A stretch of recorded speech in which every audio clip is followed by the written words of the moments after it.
Right now, as you read this, an entire world may exist beneath your feet, a world you know nothing about. November 18th, 1968. A geological expedition in Turkey stumbled upon something impossible. While digging a well in Nevşehir province, workers fell through into emptiness. Flashlights illuminated stone corridors descending tens of meters down. This was no natural grotto. The walls bore marks of deliberate shaping. Staircases carved with mathematical precision. Ventilation shafts penetrating 85 meters deep through solid rock.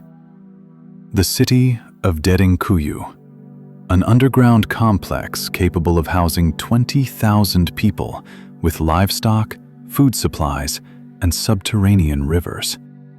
18 levels, the deepest 85 meters below the surface. Archaeologists dated it to the 6th century BCE, but the construction technology doesn't match that era. The ventilation still functions, though 2,800 years have passed. The internal temperature remains stable year-round at 13 degrees Celsius. Massive stone discs weighing half a ton served as doors, closable only from within. Who were the builders hiding from? The official version says invaders. But why dig 85 meters down when 10 would suffice for protection from armies? What if Derinkuyu isn't a shelter, but an entrance? One of many passages into a world existing beneath our feet for millennia, deliberately hidden from the surface. This isn't the only underground city. In the same Cappadocia province, 36 similar complexes have been discovered. Kaymaklı, Oskonak, Maza, all connected by tunnels stretching hundreds of kilometers. A network, not isolated refuges, but an integrated system linking regions underground. The Turkish government closed access to the lower levels of most cities, citing tourist safety. But archaeologists who worked there whispered about what they found on the forbidden levels. Artifacts that don't fit the official chronology. Metal tools made from alloys, requiring melting temperatures above 1,500 degrees.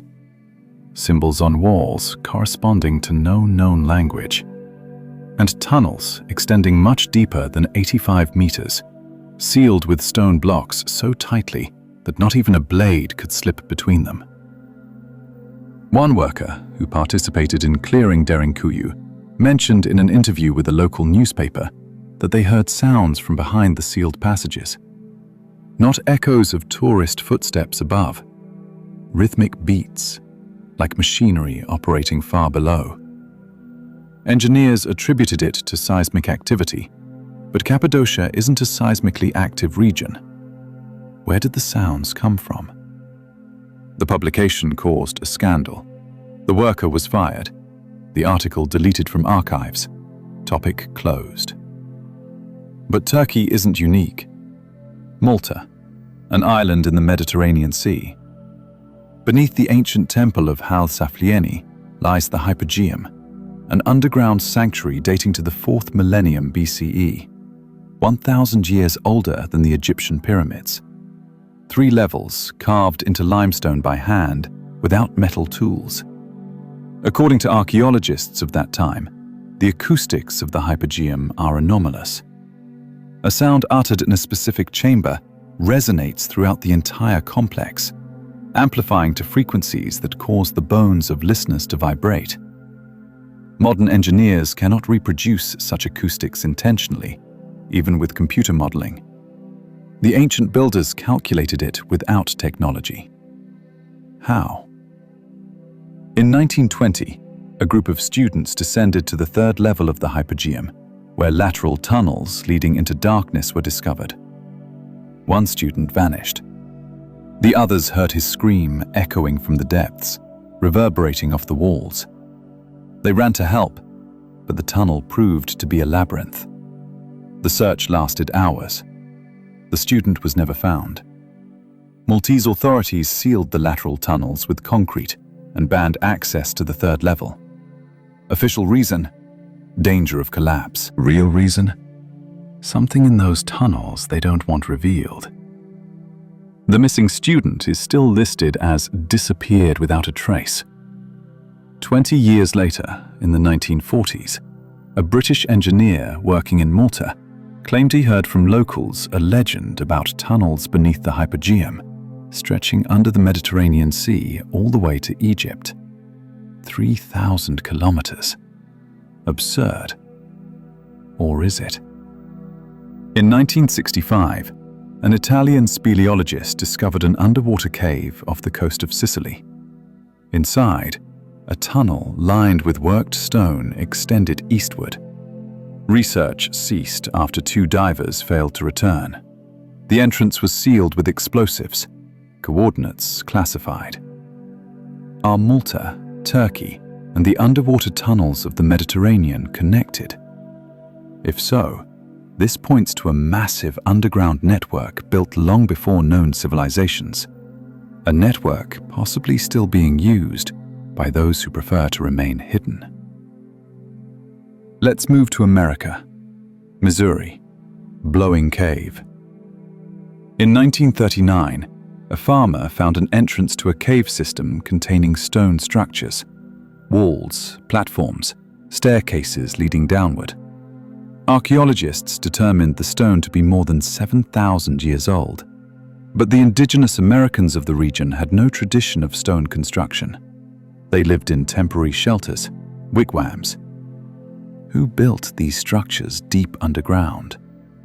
Analysis showed the stones were worked with tools, leaving marks characteristic of metal chisels. But 7,000 years ago, there was no metallurgy in North America.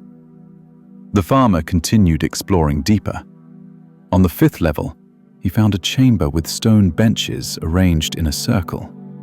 In the center, a slab with engraved symbols. The symbols don't resemble Native American petroglyphs, more complex, geometric, resembling writing. Photographs were sent to linguists. No one could decipher them. One professor noted the symbols partially matched ancient Sumerian cuneiform. But the Sumerians lived in Mesopotamia, 8,000 kilometers away, 5,000 years ago. How did their writing appear in a Missouri cave 2,000 years before Sumerian civilization arose? The farmer disappeared 3 weeks later. Last seen entering the cave. Searches yielded nothing. The entrance collapsed, burying the structures. Natural collapse or deliberate? Local residents whispered that someone didn't want the farmer to keep digging. Similar discoveries exist worldwide. Romania, Bucegi Mountains. In 2003, satellite scanning detected an anomaly. A massive void inside the mountain, too regular in shape to be a natural formation. Romanian intelligence, with support from the American Pentagon, organized a secret expedition. They drilled a shaft and descended. Inside was a hall the size of a football field. Walls perfectly smooth. Floor level, covered with material resembling polished marble. But analysis showed this wasn't stone. A synthetic composite not found in nature. The chamber's age was estimated at 50,000 years. In the center of the hall stood 3 tables bearing devices, not ancient artifacts, technology. Panels with symbols, projection screens. Non-functional, but structurally preserved. One panel activated upon touch, displaying a hologram of the night sky. But not the modern sky.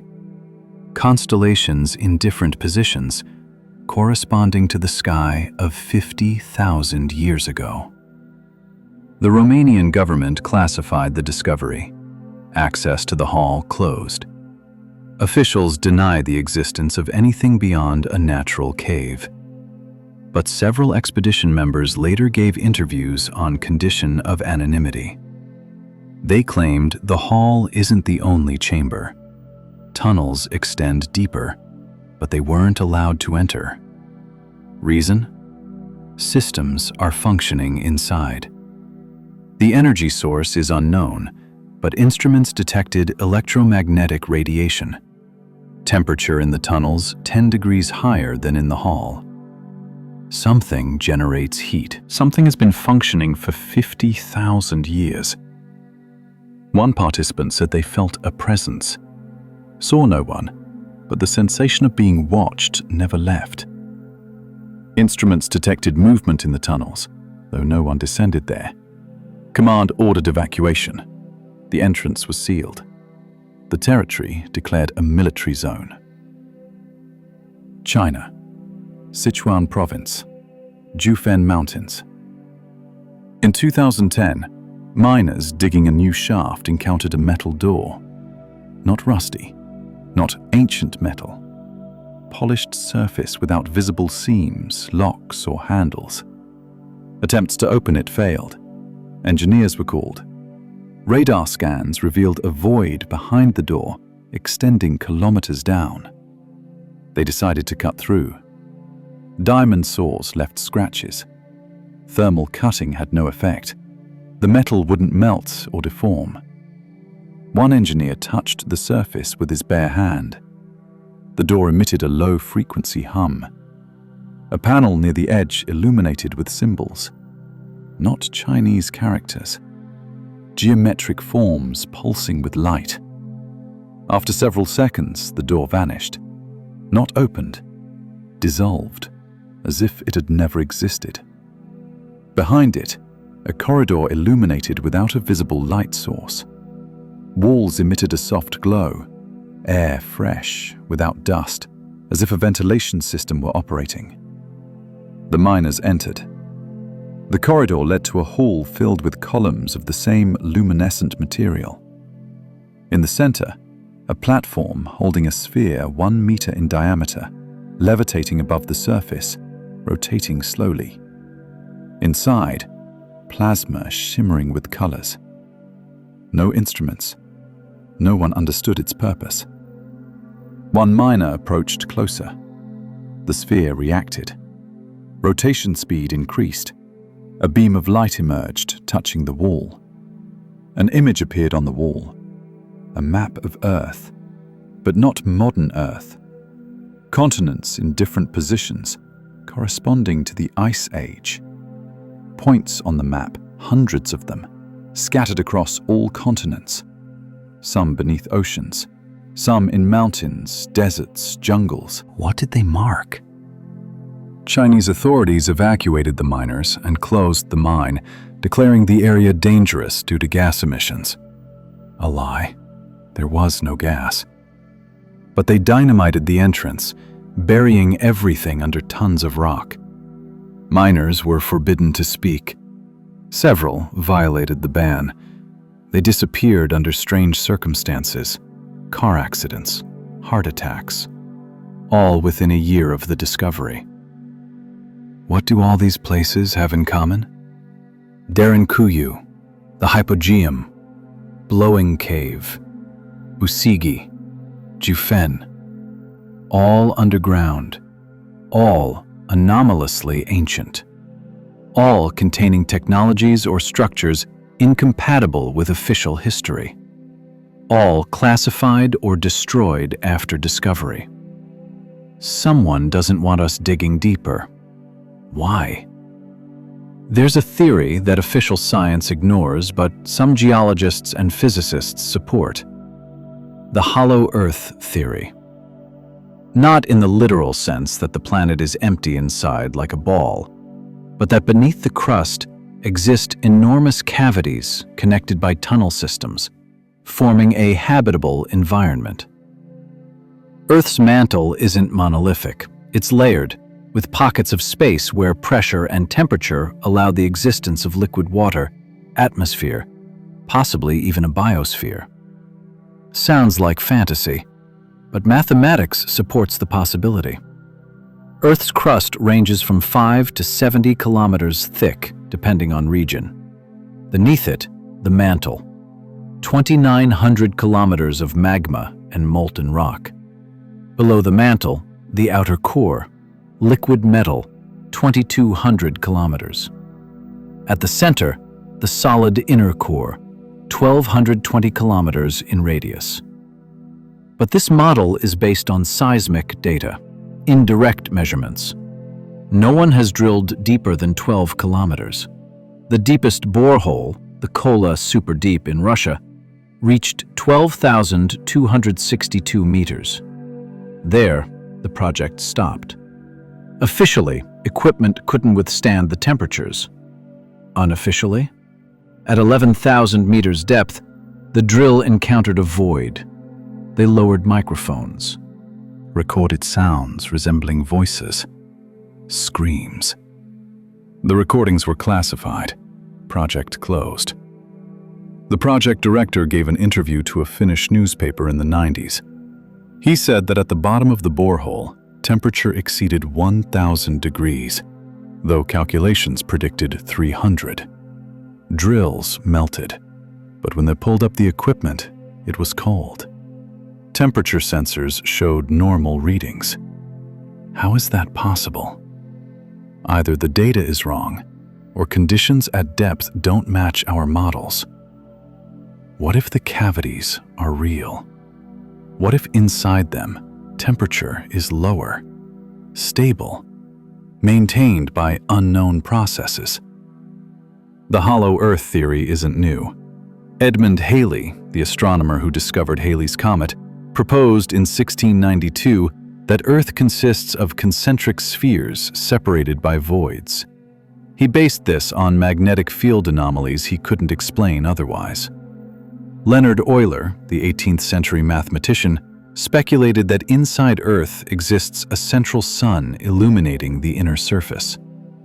In the 19th century, American officer John Cleves Sims organized an expedition to the North Pole, claiming an entrance to the subterranean world existed there. The expedition never happened, but the idea remained. In the 20th century, Nazi Germany seriously considered the hollow Earth theory. The Thule Society, an occult organization influencing party ideology, believed an ancient Aryan race lived underground, possessing superior knowledge. Hitler sent expeditions to Tibet and Antarctica, searching for entrances. They didn't find any. Or did they?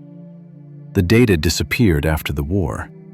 Americans who captured German archives classified documents related to the expeditions, still not declassified. Admiral Richard Byrd, American polar explorer, flew over the North Pole in 1947. In his diary, published after his death, he described flying over the pole and seeing green valleys, rivers, vegetation. Air temperature rose to 20 degrees. He encountered a ship of unusual design that escorted his plane to a landing area. He exited and met tall people with Nordic appearance, speaking an unknown language he understood telepathically. They said their civilization observes surface people, concerned about nuclear testing. They asked him to deliver a message to governments: stop destroying the planet. Byrd returned and reported. He was placed under house arrest, forbidden from public appearances. His diary was confiscated. Published only 30 years after his death by his family. Skeptics call the diary a fake. But Byrd was a respected officer, participant in several expeditions, awarded the Medal of Honor by Congress. Why would he fabricate such a story? Moreover, official reports from the 1947 expedition contain gaps. Several hours of flight undocumented. Command explained it as technical problems with recording equipment. Convenient coincidence. Antarctica. Interesting. a continent the size of the USA and Mexico combined, covered with ice up to 4 kilometers thick. Beneath the ice, mountains, valleys, lakes. Lake Vostok. Under ice 4 kilometers deep, the size of Lake Ladoga, isolated for 20 million years. Russian scientists drilled through to it in 2012, took water samples, discovered bacteria unknown to science, DNA corresponding to no Earth organism. Where did they come from? Evolved in isolation? Or came from somewhere else? Satellite scanning of Antarctica revealed anomalies, structures beneath the ice, rectangular, pyramidal, too regular for natural formations. Coordinates classified, access to regions prohibited by international treaty. Why? Officially, ecosystem protection. But Antarctica is almost lifeless. What is there to protect? In 2001, a group of Norwegian geologists working in Antarctica encountered a metal structure protruding from a glacier. They sent photographs to management. The next day, a helicopter with American military arrived, evacuated the geologists, confiscated equipment. Within a week, the coordinates became a closed zone. The Norwegians were required to sign non-disclosure agreements. One violated it, published an article online. A month later, he died of a heart attack. 42 years old, healthy man with no medical history. What's hidden beneath Antarctica's ice? Ancient ruins frozen hundreds of thousands of years ago when the continent was ice-free? Or something still functioning, used by those who prefer to remain invisible? Let's return to tunnels. If an underground civilization exists, it needs infrastructure, transportation routes connecting settlements. Logical to expect a tunnel system encircling the planet. Is there evidence? Ecuador. In 1965, priest Carlos Crespi began collecting artifacts from the local Shuar tribe. They brought him metal plates covered with symbols, claiming they found them in jungle caves. Crespi accumulated thousands of objects, among them tablets depicting star maps, incomprehensible machines, beings in spacesuits. One tablet showed a tunnel system crossing the continent.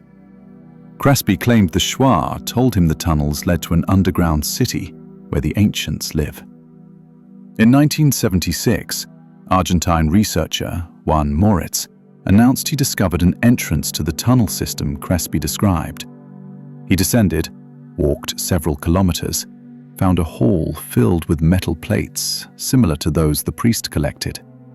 He photographed them, took samples, attempted to organize an official expedition. But the Ecuadorian government refused, citing safety. The tunnel entrance was sealed. Moritz disappeared in 1983. Last seen heading into the jungle. Body never found. Crespi's collection burned in a fire in 1982. Arson suspected. Crespi claimed he managed to save part of the artifacts, hid them in a secret location. He died in 1982 without revealing the location. Peru. Cusco. Beneath the city exists a tunnel system known since colonial times. Spanish conquistadors used them to transport gold looted from the Incas. Local legends say the tunnels stretch thousands of kilometers, connecting Cusco with other cities, even with the coast 700 kilometers away through the Andes. Impossible for the Incas, who had no wheel, no iron, no modern tools. But the tunnels exist. In 1923, American anthropologist Hiram Bingham, discoverer of Machu Picchu, explored tunnels beneath Cusco. Descended with a guide, walked several kilometers. the tunnel expanded into an enormous hall where stone monoliths stood with inscriptions. Not Incan. Bingham attempted to photograph, but the camera malfunctioned. Electronics failed. Compasses began spinning erratically. The guide panicked, insisted on returning. They exited. Bingham attempted to organize a second expedition, but the Peruvian government banned access, declaring the tunnels dangerous due to collapse risk. The entrance was sealed. United States, Grand Canyon, Arizona. In 1909, the Arizona Gazette published an article. Explorer Kincaid discovered a cave in the canyon containing Egyptian artifacts, mummies, hieroglyphs. The Smithsonian Institution sent an expedition, confirmed the discovery, confiscated the artifacts. Then published a retraction. The cave doesn't exist. The article was a hoax. But the coordinates indicated in the original article correspond to a real location. The region is closed to visitors by the National Park Service. Reason? Protection of endangered species. What species in lifeless rock? Independent researchers tried to find the cave. Several claimed they discovered the entrance, but it's sealed with a metal door embedded directly in the rock. Modern construction, not ancient. Who installed it? Why? California, Mount Shasta. Local legends speak of the underground city of Telos, inhabited by Lemurians who survived after the continent of Mu sank. Esoteric nonsense? But strangely, hundreds of people report sightings. Tall figures in white robes emerging from caves on the slopes, vanishing upon approach. Electronic equipment fails near certain areas of the mountain. Compasses go haywire. In 1932, Mount Shasta resident Guy Ballard founded the I Am religious movement, claiming he met the ascended master, Saint Germain, on the mountain, who showed him an underground city full of technology and wisdom. Ballard died in 1939, but the movement exists to this day, numbering thousands of followers. Coincidence? All right, suppose the tunnels are real. Underground cities exist. Who built them? Ancient humans? But the technologies described by witnesses, doors that dissolve, glowing walls, levitating spheres, are inaccessible even to modern civilization. So the builders were more advanced. Where did they come from? Option 1. A preceding civilization. Humanity isn't the first. Before us, a developed race existed on Earth, achieving technology surpassing ours. Then catastrophe destroyed them. The surface became uninhabitable. Survivors went underground, built a new world in the planet's depths. We, current humans, are descendants of those who remained on the surface, degraded, forgot the past, started over. There's geological evidence of global catastrophes. 12,800 years ago, the end of the last ice age. Temperature rose 10 degrees in a decade. Glaciers melted. Sea level rose 120 meters. Coastal civilizations, if they existed, drowned. Megafauna went extinct. Mammoths, saber-toothed tigers, giant sloths. The cause is debated. Asteroid, volcanoes, climate shift. All three simultaneously. A layer of iridium in geological strata from that period indicates asteroid bombardment. Craters confirm multiple impacts. What if an advanced civilization knew about the approaching catastrophe, prepared, but couldn't save everyone? Most perished. The elite, possessing technology, went underground, leaving the surface to barbarians. To us. Millennia later, we rebuilt, not knowing our predecessors live beneath our feet. Option 2. Extraterrestrial origin. The underground civilization consists of aliens who arrived on Earth long before humanity appeared, built bases beneath the surface to remain hidden, observed the development of primitive life. When humans evolved, they didn't interfere directly, but occasionally contacted, giving knowledge to chosen ones. The Sumerians called them Anunnaki. Egyptians called them gods. Greeks called them titans. All described beings who descended from the heavens or emerged from beneath the earth, teaching humans agriculture, writing, astronomy. Not metaphors, memories of real encounters. Why would aliens choose the underground? Protection from cosmic radiation, meteorites, solar flares. Beneath Earth, stable temperature, resources, water, minerals, geothermal energy. An ideal base for long-term habitation. The surface left to native inhabitants. Primitive primates developing naturally. Occasional intervention to guide evolution, but not control. Option 3. Parallel evolution.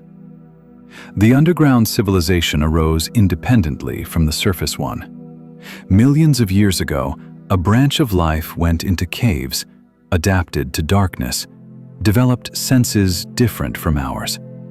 Over time, achieved intelligence, created technologies based on different principles. Bioluminescence instead of electricity.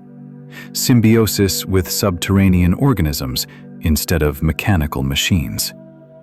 They didn't know about us until we started digging. Now they know.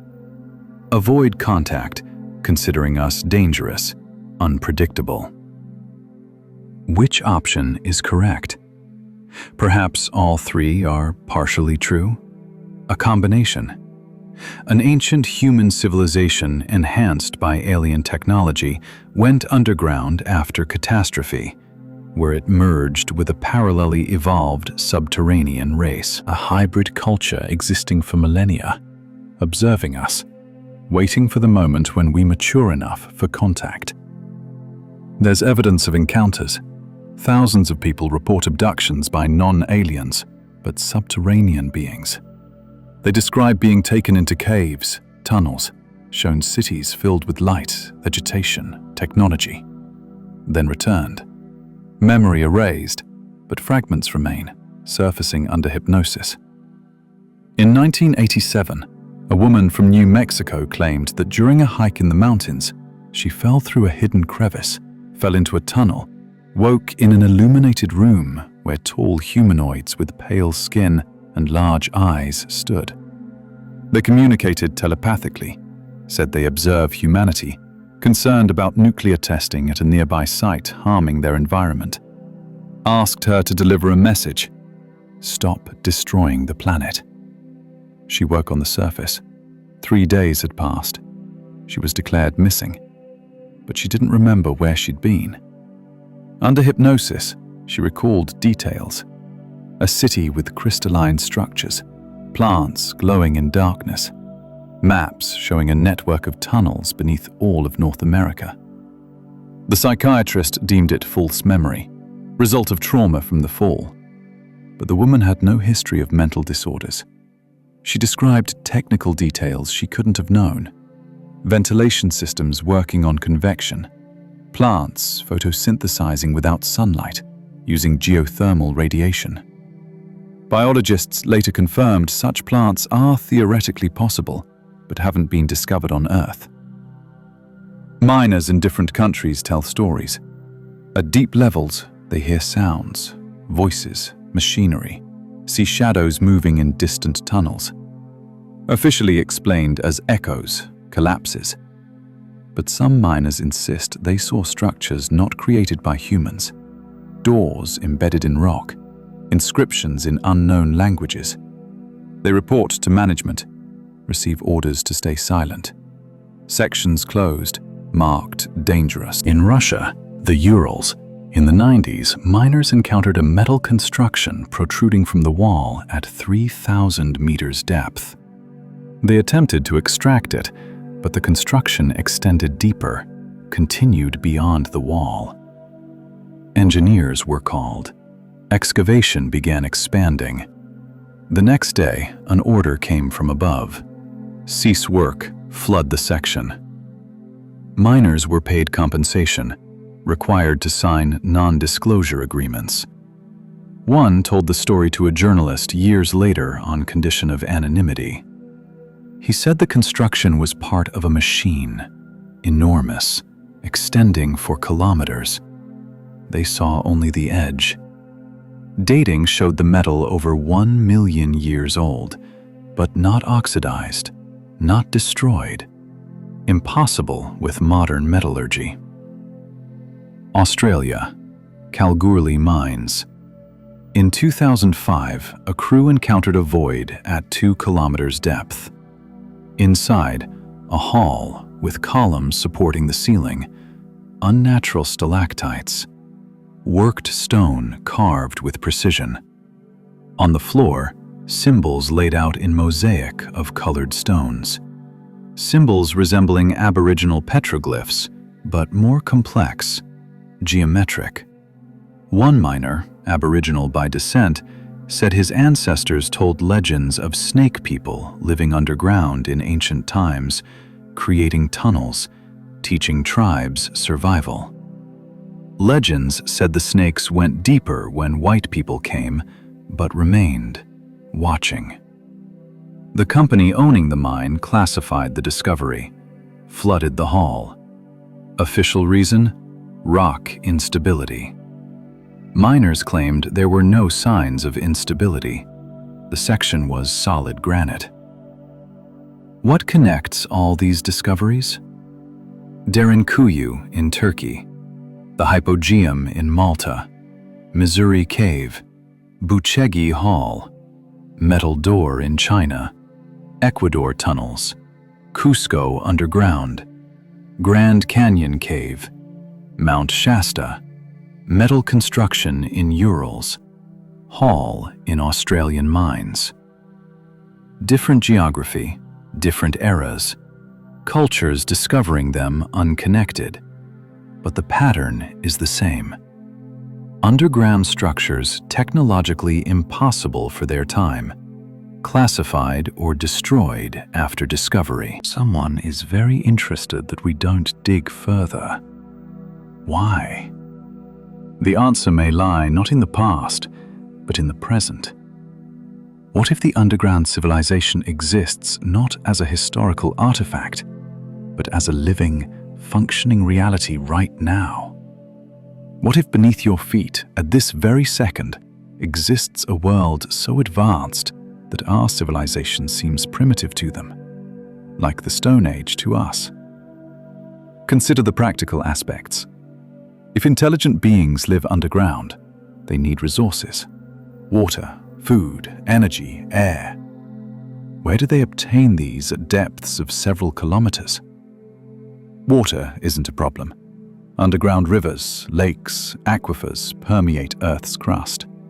Lake Vostok in Antarctica exists 4 kilometers under ice, isolated for 20 million years. Contains more water than Lake Ontario. Beneath the Sahara, a discovered aquifer the size of Germany. Beneath Australia, the Great Artesian Basin. 1,700,000 cubic kilometers of fresh water at depths up to 3 kilometers. There's more water underground than in all the world's rivers combined. Food is more complex. Without sunlight, photosynthesis is impossible. But at the ocean floor, in absolute darkness, ecosystems exist based not on the sun, but on chemosynthesis. Bacteria feeding on chemical compounds from hydrothermal vents form the base of the food chain. Worms, crabs, fish live without a single photon of sunlight. An underground civilization could develop analogous systems: fungi, bacteria, microorganisms converting minerals into nutrients, perhaps even genetically modified plants using geothermal radiation instead of sunlight. Energy isn't a problem. Geothermal energy is infinite. Earth's core generates 44 trillion watts of heat. Radioactive decay in the mantle continues for billions of years. Iceland gets 85% of its energy from geothermal sources, and they're on the surface. At 10 kilometers depth, temperature reaches 200 degrees Celsius, sufficient for turbines. At 100 kilometers depth, 1,000 degrees.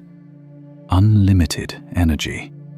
An underground civilization possessing drilling technologies could tap into this source indefinitely. Air is also solvable. Plants aren't the only oxygen source.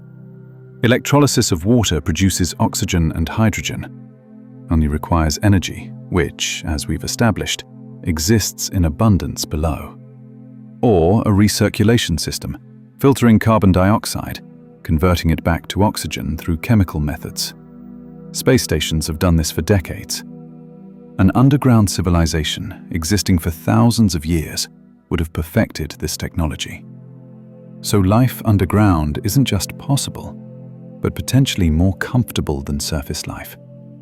Stable temperature, protection from meteorites, solar flares, cosmic radiation, hurricanes, floods, droughts, unlimited energy, vast space. Earth's mantle has a volume of 2 billion cubic kilometers. Even if only 1% is habitable, that's 20 million cubic kilometers, more than all land surface area. Why don't we know about them? Why no mass contact, diplomatic relations, trade? Perhaps they don't want contact. From their perspective, we're dangerous, aggressive, unpredictable. Human history consists of wars, genocides, ecosystem destruction. In the last 100 years, we've detonated 2,000 nuclear bombs, most underground. Nuclear tests in Nevada, Russia, China, conducted at depths up to 1 kilometer. Each explosion shakes Earth's crust, sends seismic waves in all directions. What if underground inhabitants feel each explosion like an earthquake in their cities? Imagine you live in a house and your upstairs neighbors regularly detonate dynamite. How would you regard them? Would you invite them for tea? Moreover, our drilling goes deeper. The Kola Superdeep reached 12 kilometers. The KTB project in Germany reached 9 kilometers. Japan plans to drill directly into the mantle, 16 kilometers beneath the ocean floor. From an underground civilization's perspective, we're literally invading their world, drilling holes in their ceiling without permission. How would you react if neighbors started drilling holes in your roof? Perhaps that's why the Kola borehole was closed. Official version: equipment couldn't withstand temperatures, but engineers who worked there said otherwise. At 11,000 meters depth, the drill head entered a void. They lowered microphones, recorded sounds. Recordings classified, but several technicians heard them before confiscation. Described them as screams, resembling human voices but distorted, echoing off walls of an enormous cavity. One technician said the sounds resembled a crowd, thousands of voices screaming simultaneously. Another heard words in them, but in an unknown language, guttural whistling.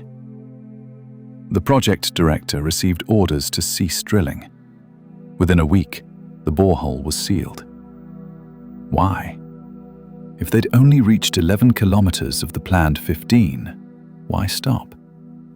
What if they received a message from below, not through radio, through other methods? What if underground inhabitants made clear, enough, don't dig further, or consequences will be serious? There's another factor. International treaties prohibit drilling deeper than certain depths in some regions. The Antarctic Treaty of 1959 limits activity on the continent to scientific research, prohibits military bases, nuclear testing, resource extraction. Sounds noble, protecting ecology, But Antarctica is full of resources: oil, gas, minerals. Companies ready to pay billions for access. Why did all countries, including competitors like the USA, Russia, China, unanimously agree not to touch the continent? What if the treaty exists not to protect penguins, but to protect something beneath the ice? In 1959, when the treaty was signed, the USA and USSR were in the midst of the Cold War, competing in everything: space, weapons, influence. But in Antarctica, they agreed instantly. Why? Perhaps both sides found something there that made them unite, a common threat or common interest. Operation High Jump, American military expedition to Antarctica in 1946 through 47 under Admiral Byrd's command, was the largest polar expedition in history. 13 ships, 4,700 personnel including military, scientists, engineers. Official goal: mapping the continent, testing equipment in extreme conditions. Planned for 8 months. Ended after 2. Suddenly, Byrd returned, refused to comment on reasons.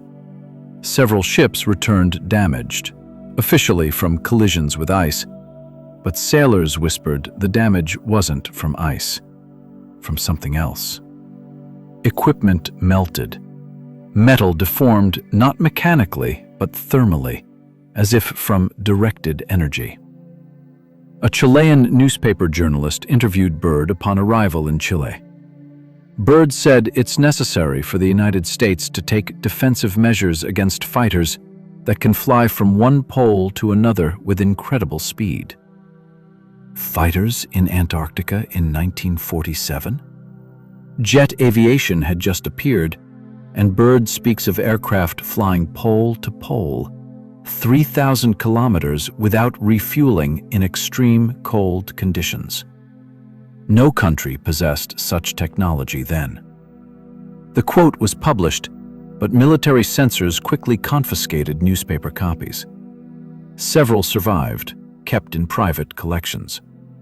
Byrd himself, after returning, underwent interrogation at the Pentagon, ordered to remain silent. Subsequent expeditions to Antarctica conducted only with military permission. Journalist access limited. What did Byrd see? Underground civilization fighters emerging from bases beneath ice? This explains the sudden end of the operation, damaged ships, subsequent silence, and the international treaty 12 years later. Let's move to more modern events.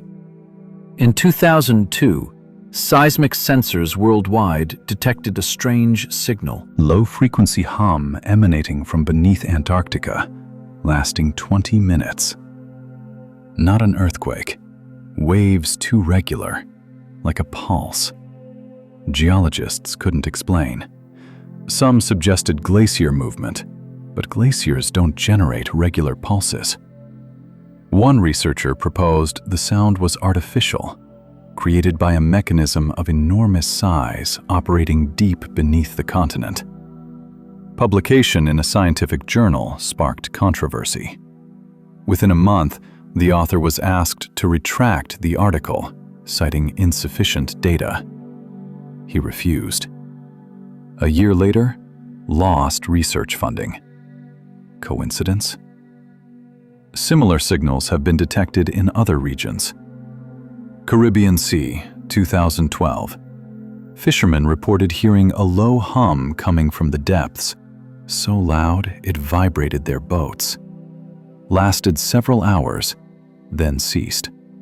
Acoustic sensors from the National Oceanic and Atmospheric Administration detected the signal, but couldn't determine the source. Ocean depth in the region? 4,000 meters. What at the bottom produces such sound? Theory. Underground cities aren't static. They grow, expand, use technologies requiring energy. Machines operate, Transportation systems move inhabitants through tunnels. Production creates goods. All this generates noise, vibration, thermal signatures. We detect this as anomalies, not understanding the source. Satellites detect thermal anomalies in inexplicable places. Siberia, middle of the taiga, where there are no settlements, infrastructure, volcanic activity. Thermal spots the size of a city. Temperature 10 to 15 degrees above surrounding environment. Meteorologists explain it as weather anomalies. But the anomalies are stable year-round, for decades. What if beneath the taiga lies a city emitting heat from civilizational processes? Amazonia, Brazilian jungles. Satellites show areas where vegetation is denser, trees taller, leaf color brighter. Not random distribution. They form geometric patterns, circles, lines, grids. Biologists say the soil is richer in nutrients, but where do nutrients come from in jungles where everything rapidly decomposes from rains? One researcher proposed beneath the jungle lies a ventilation system, releasing carbon dioxide-enriched air through fissures, stimulating plant growth above. Plants mark the system's outlets. The idea was ridiculed by colleagues. The researcher lost reputation. But if an underground civilization exists, it needs ventilation. Air circulates, polluted air replaced with fresh. Ventilation shafts exit to the surface, camouflaged as natural formations, caves, crevices, volcanic vents. Air exiting from there differs in composition, humidity, temperature. Plants react, grow more actively. We see patterns, don't understand causes. There's also evidence of strange phenomena near caves. People report singing caves where melodies are heard that can't be produced by wind or water. Too complex, rhythmic, musical. Speleologists tried explaining it as wind resonance in certain formations, but some caves sing even in windless weather. One speleologist recorded sounds in a Slovakian cave, analyzed the spectrogram, discovered structures characteristic of speech or singing. Not human, but definitely communicative. Who or what sings in the depths? Let's move to the most disturbing aspect: disappearances. Thousands of people vanish annually in caves, mines, underground systems. Most explained as accidents. Got lost, fell, drowned. But there are cases that don't fit logic. US national parks, especially those with extensive cave systems, have a disproportionately high percentage of disappearances. Writer David Paulides studied cases, published a series of books, Missing 411, identified patterns. People disappear in regions with caves, near granite formations, in places with anomalous magnetic fields. Search dogs refuse to follow trails, lose scent suddenly. Bodies, if found, are discovered kilometers from the disappearance site, sometimes on elevations where a person couldn't reach independently, especially children. Clothing absent, but body shows no signs of violence. Cause of death unclear. Authorities don't comment, close cases as accidents. Paulides approached the National Park Service requesting disappearance statistics. Received response: data not systematized. Request would require millions of dollars to process. Why? In the modern world, where every transaction is digitized, it's impossible to believe a government agency doesn't have a database of visitors and incidents. Unless they're hiding deliberately. One case particularly strange. 1946.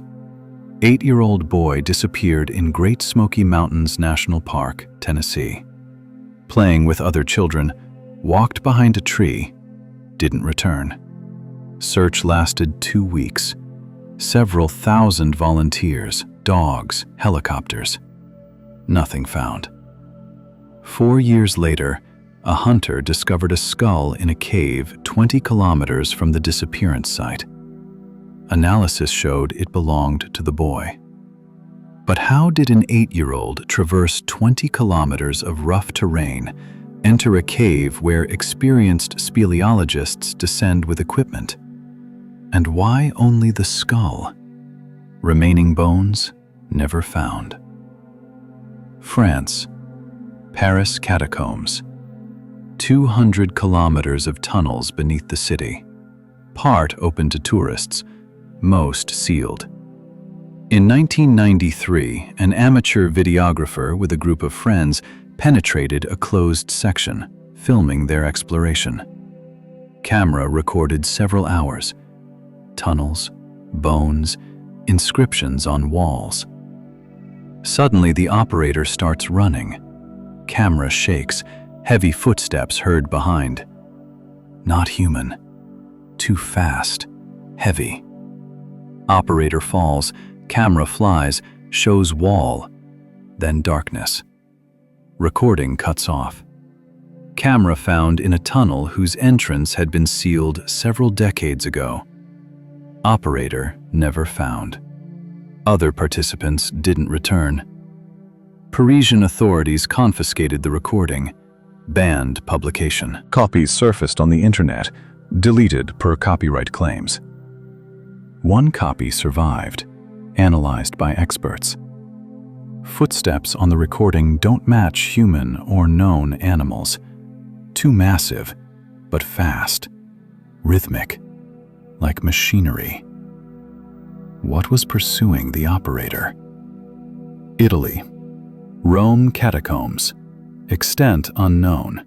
Some sections date to the 2nd century CE, used by early Christians for burials. In 2007, a group of archaeology students conducted research in a permitted section. One fell behind, got lost. Others searched, didn't find him, called rescuers. Search lasted 3 days. On the 4th day, the student emerged on his own through another exit 3 kilometers from the entry point. He claimed he got lost in the labyrinth, found a metal door, open. Behind it, an illuminated corridor, smooth walls. He walked down the corridor, hoping to find an exit. Met a person, tall, in black clothing, face covered by a hood. The person gestured a direction, vanished into a side passage. The student exited to the surface through that passage. Police returned to the indicated location. No metal door found. The student insisted, showed on a map. They returned 3 times. Only wall. The student was tested for drugs, alcohol, mental state. Clean. But the corridor, door, hooded person don't exist according to official version. Such stories are too numerous to ignore. People encounter beings or people in caves, tunnels, mines who shouldn't be there. Descriptions vary.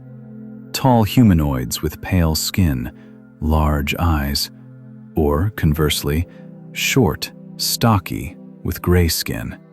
Sometimes in modern clothing, sometimes in suits resembling spacesuits. Always silent, avoiding contact, vanishing quickly. Who are they? Perhaps the underground civilization isn't monolithic.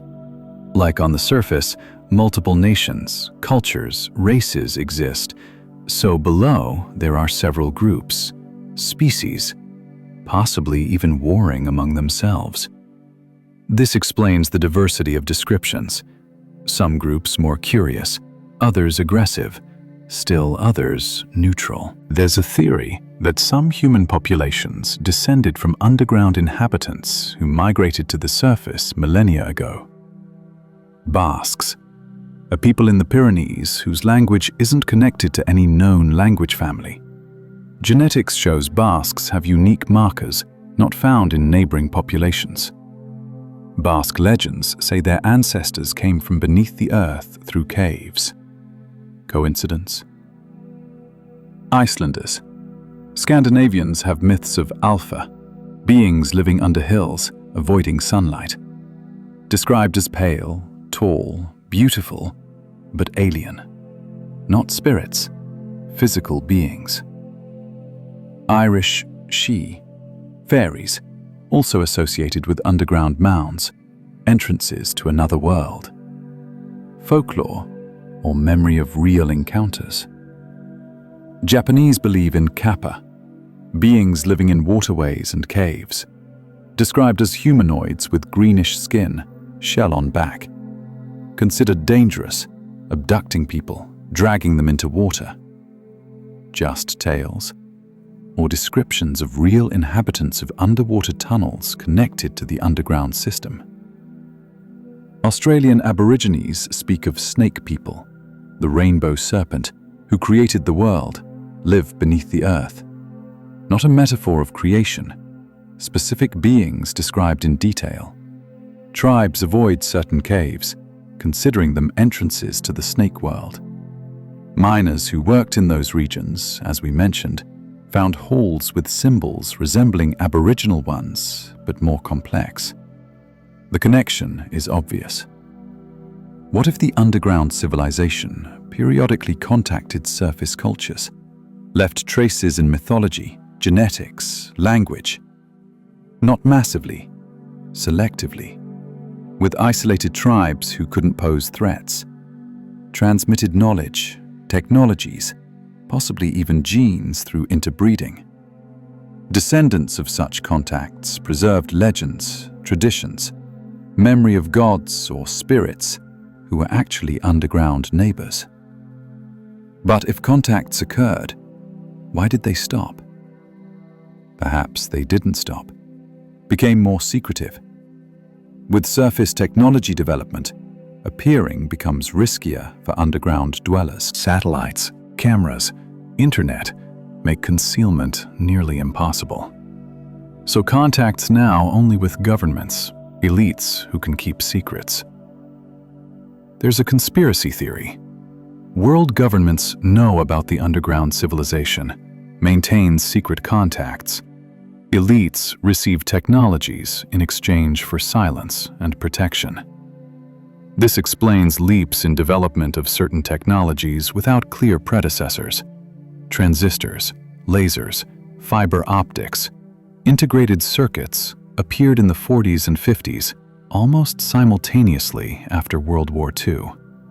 Officially, result of military research, but some engineers who worked on these inventions admitted ideas didn't come from logical development of previous technologies, but as epiphany, intuition. For example, Jack Kilby, inventor of the integrated circuit, described the moment of invention as sudden understanding, seeing the entire structure at once. Not gradual construction, but instantaneous knowledge. From where? Perhaps not from his own mind, but downloaded from outside? Operation Paperclip after World War II, when the USA and USSR recruited German scientists, especially those who worked on secret projects. Wernher von Braun, father of the American space program, worked on V-2 rockets in Germany. V-2 technology was advanced for its time. The rocket reached the edge of space. Accuracy, range, exceeded everything the Allies had. Where did the Nazis get such knowledge? Von Braun hinted in interviews that inspiration came from unusual sources. What sources? Allies found in German archives plans, blueprints for devices unrealized but theoretically functional. Flying discs, ready weapons, anti-gravity engines. Some blueprints accompanied by symbols, not German. Where from? Theory. Nazis contacted the underground civilization in Antarctica or through entrances in Tibet, received technologies, didn't have time to realize them before defeat. After the war, Allies captured materials, continued research in secret. The Cold War wasn't just between USSR and USA, but a race for underground technologies. Classified bases like Area 51 in Nevada, officially aircraft testing ground. But why such secrecy? Why do UFO sightings appear in the region every 10 years? What if they're studying not just captured aircraft, but technologies obtained from underground dwellers? Area 51 employees who gave interviews after retirement under anonymity mentioned seeing discs entering and exiting hangars built into mountains, hangars extending kilometers deep. Why build such deep hangars if aircraft fly in the sky? Maybe not hangars. Tunnels connecting surface bases with underground ones. Technology exchange, knowledge transfer happens there, away from public eyes. Economy also hints at hidden factors. Gold. World central banks store 35,000 tons of gold. Gold mining throughout history, approximately 200,000 tons, most in jewelry industry. But demand for gold is always high, price stable. Despite gold having no practical value for most, can't eat it, don't use it in housing construction, don't burn it for heat. Why have civilizations valued it for millennia? One theory: gold has significance for underground dwellers. They collect it. Ancient cultures mining gold in enormous quantities, Egypt, Incas, Aztecs, gave part to underground dwellers as tribute, payment for knowledge, technologies. Egyptians had more gold than they could use, sent part as offerings to gods, vanishing in temples. Temples built over caves, wells, gold lowered down. Incas collected a room of gold as ransom from Atahualpa to conquistadors, but full ransom was never delivered. Legends say Incas hid remaining gold in tunnels beneath Cusco, so Spaniards wouldn't find it. Expeditions searched 300 years, didn't find. What if the gold wasn't hidden, but given to underground dwellers for safekeeping? Modern gold mining is also strange. Mines descend 3 to 4 kilometers deep. Mining, dangerous, expensive. Why dig so deep for metal that mostly sits in vaults? Unless they know at depth exist buyers ready to exchange gold for something more valuable. Energy is also puzzling. Global energy consumption grows, but sources are limited. Oil, gas, coal, finite. Renewable sources don't cover demand.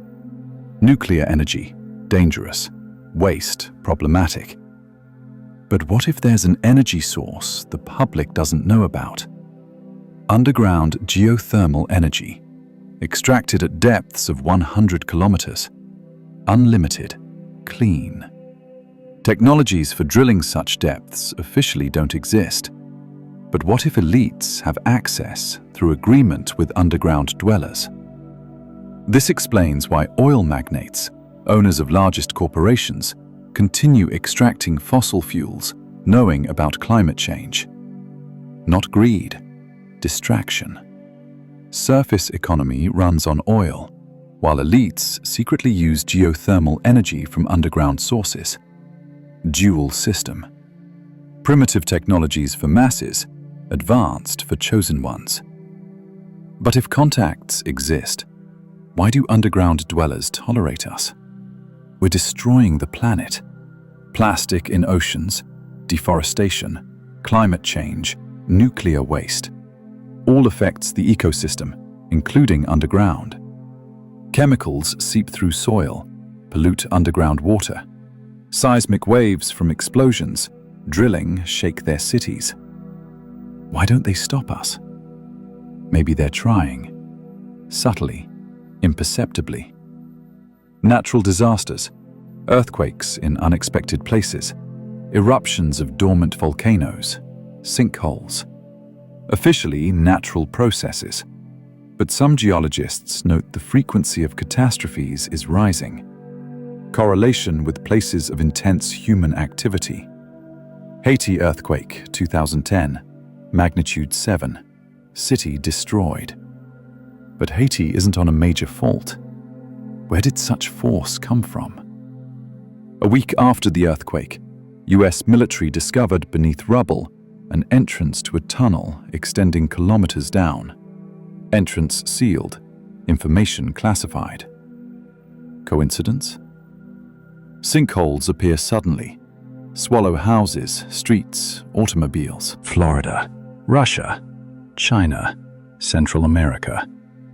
Officially, dissolution of limestone by underground water. But sinkholes often regular in shape, round, walls smooth, as if drilled. Nature rarely creates such geometry. What if underground dwellers dig new tunnels, expand cities, sometimes miscalculate, and the surface collapses? Authorities evacuate residents, fill sinkholes with concrete, rebuild. No one investigates depth, doesn't descend with equipment. Why? Fear of discovering something that would shatter the official picture of the world. Translation and Enhancement, Part 3. Humanity's worldview is fragile. We believe we're alone, the highest beings on the planet, masters of Earth.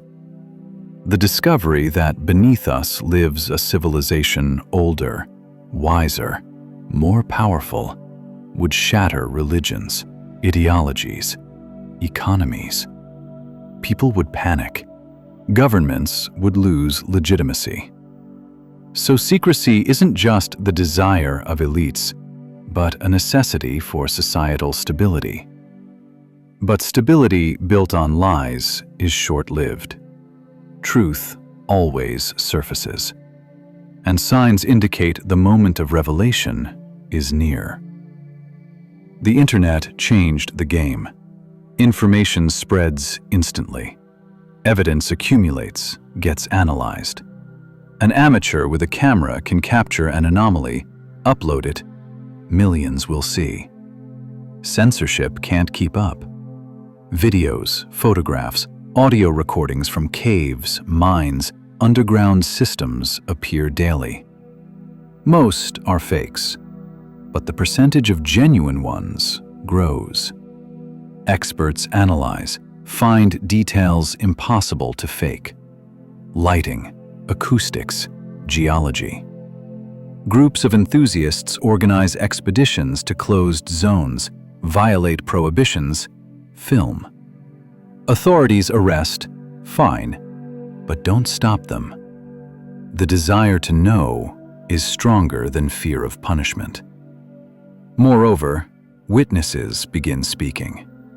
Former employees of military bases, geologists, miners, engineers who have nothing to lose.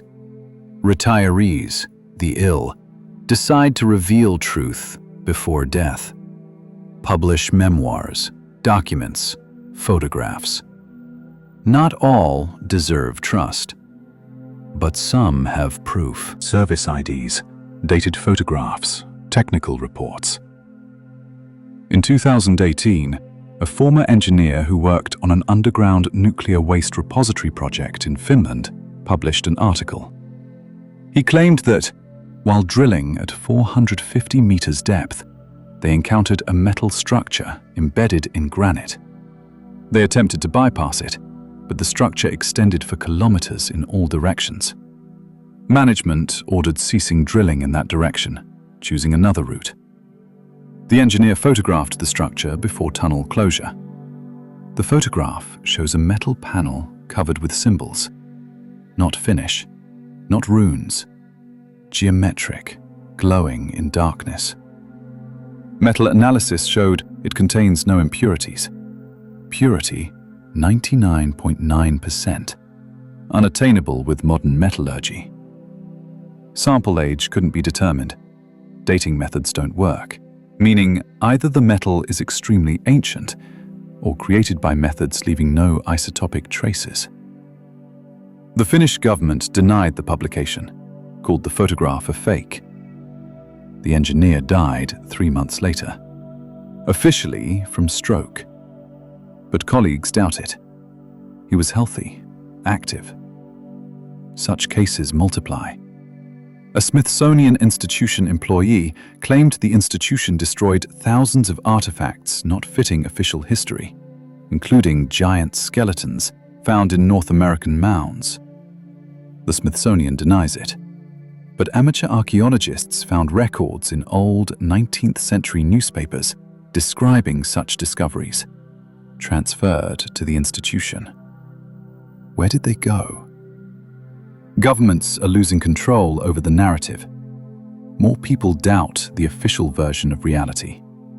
Polls show nearly 50% of US population believe authorities hide information about extraterrestrial life.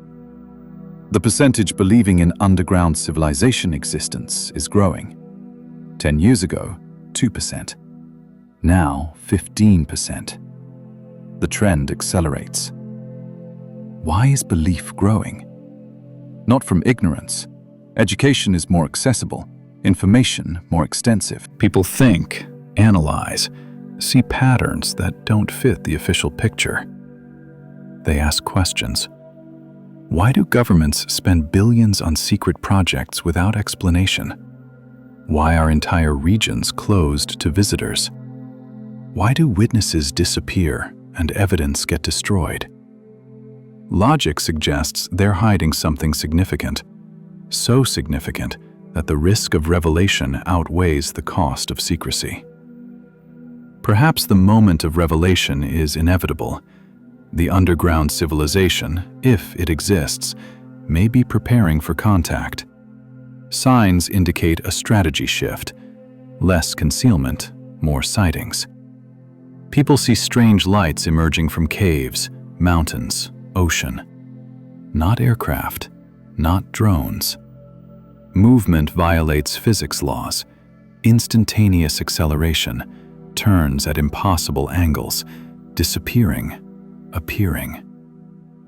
In 2017, the US Navy declassified videos showing UFOs pursued by fighter jets. Objects demonstrate speeds, G-forces that would tear apart any known construction. The Pentagon confirmed videos are real, objects unidentified. Where are they from? Everyone assumes space, but what if from beneath the ocean? Most sightings occur over water.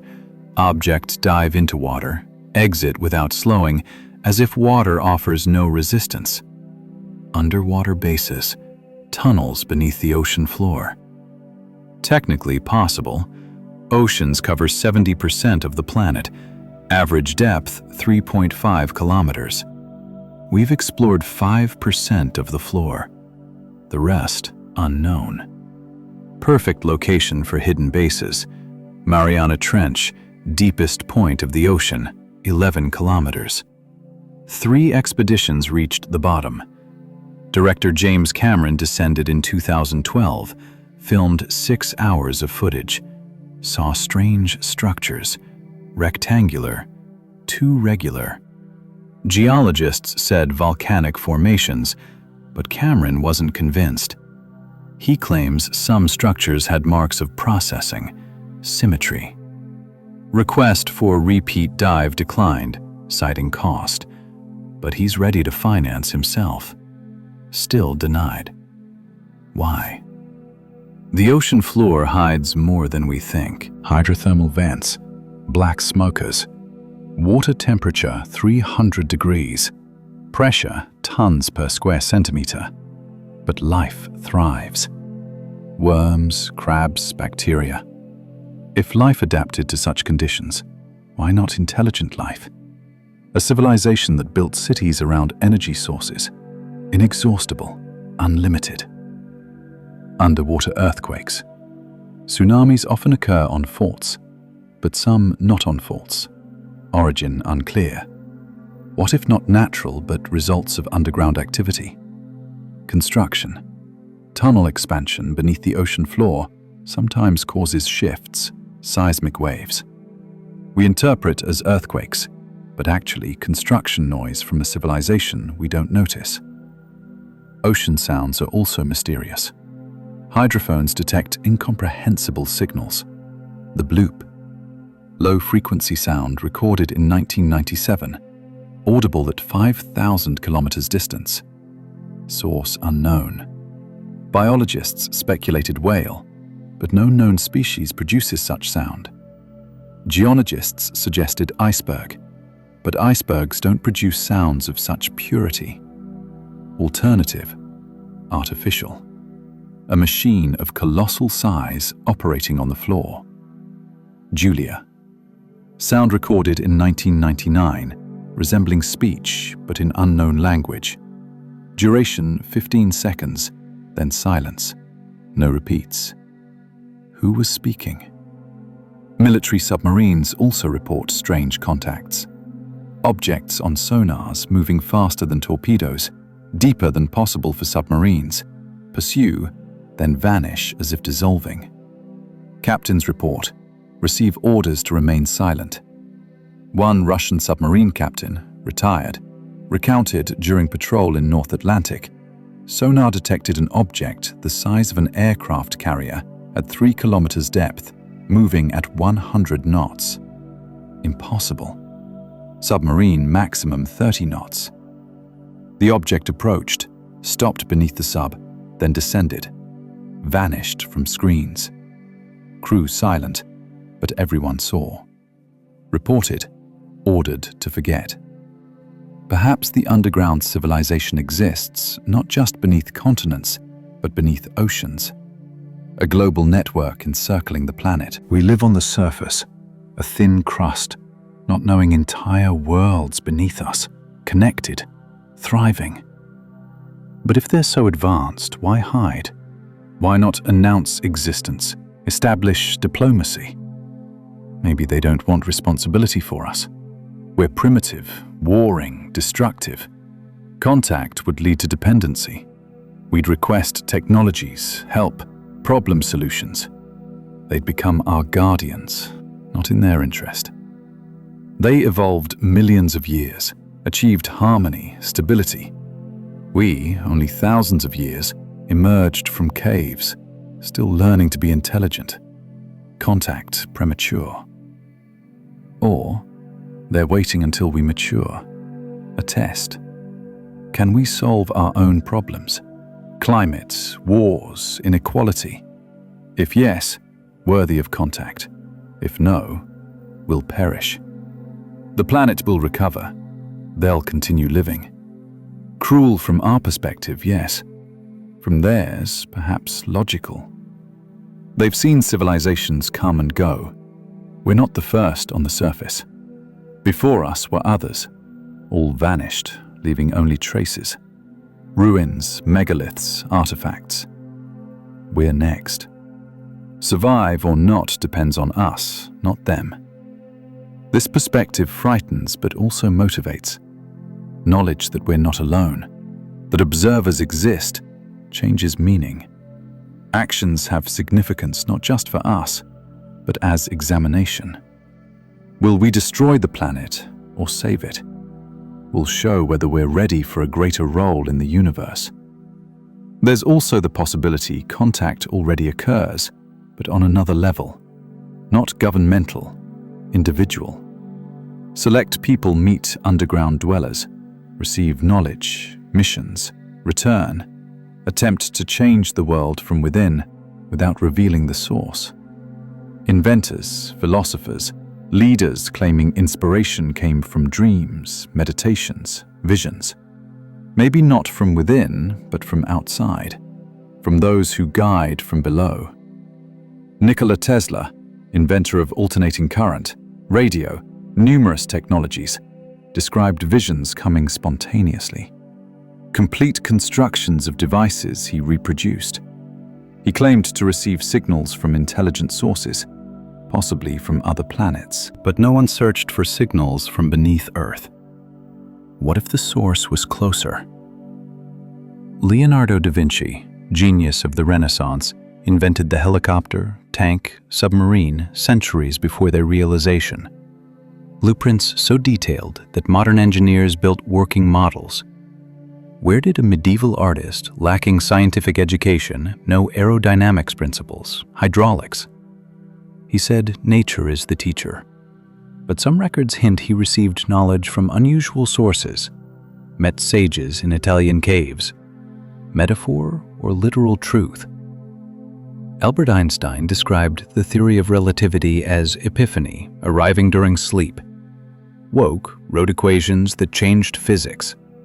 Genius or intervention? Impossible to know, but the pattern repeats.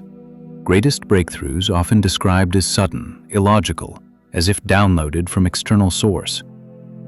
If underground dwellers transmit knowledge to select individuals, the strategy is wise. Don't impose, don't control, but gently guide, accelerating development without interference. We think progress is ours, but perhaps it's managed. But management has limits. Underground dwellers, if they exist, aren't omnipotent. They can't control every decision of every person. Free will remains.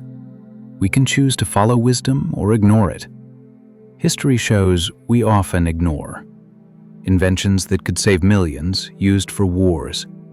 Atomic energy could power the world, but first application was the bomb. Internet could unite humanity, but used for control, manipulation, division. Underground dwellers see this, perhaps disappointed, but don't give up. Continue guiding, hoping eventually we'll understand. There's another theory, radical. We ourselves descended from underground dwellers. Not all, but part. Genetic research shows the human genome contains sections whose origin is unclear. DNA not connected to primates, not found in other mammals. Scientists call it junk DNA. But recent research shows it's not junk, functional but incomprehensible.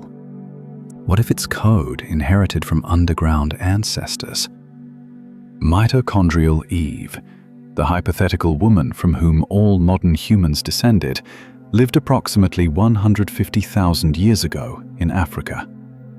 But archaeology shows human-like beings existed millions of years before her. What happened? Why do all modern humans descend from one population appearing relatively recently? Theory: hybridization. Underground race mixed with surface primates, creating Homo sapiens. A hybrid combining underground intelligence with surface adaptation. An experiment? Perhaps to create a race capable of living on the surface, managing it in underground interests. Or simple curiosity. What would happen if genes mixed? The result? Us. Intelligence, but not fully. Potential enormous, but realization incomplete. We forgot our origin. Wander, searching for meaning, not knowing the answer lies beneath our feet. Underground dwellers observe, wait for us to remember, return. How to return? Physically impossible. Entrances sealed. But perhaps return isn't physical, but spiritual, mental. Reconsidering ourselves, our place, goals. Recognizing Earth isn't our property, but a shared home we divide with others, visible and invisible. Changing behavior, ceasing wars, destruction, pollution, beginning harmony. When we achieve this, maybe underground dwellers will reveal themselves, not as conquerors, as partners. Exchange of knowledge, technologies, cultures. Two civilizations, surface and underground, working together for planetary prosperity. Utopia? Possible. But the alternative is self-destruction. Climate change accelerates. Temperature rises. Ice melts, sea level rises, extreme weather events increase. Scientists warn the point of no return is near. After it, reversal impossible. The planet will enter a new state, unsuitable for most life. We can perish or adapt, but at the cost of billions of lives, civilization collapse. Underground dwellers, if they exist, will survive. Their environment independent of surface climate. They can wait thousands of years until the surface recovers, then return, colonize.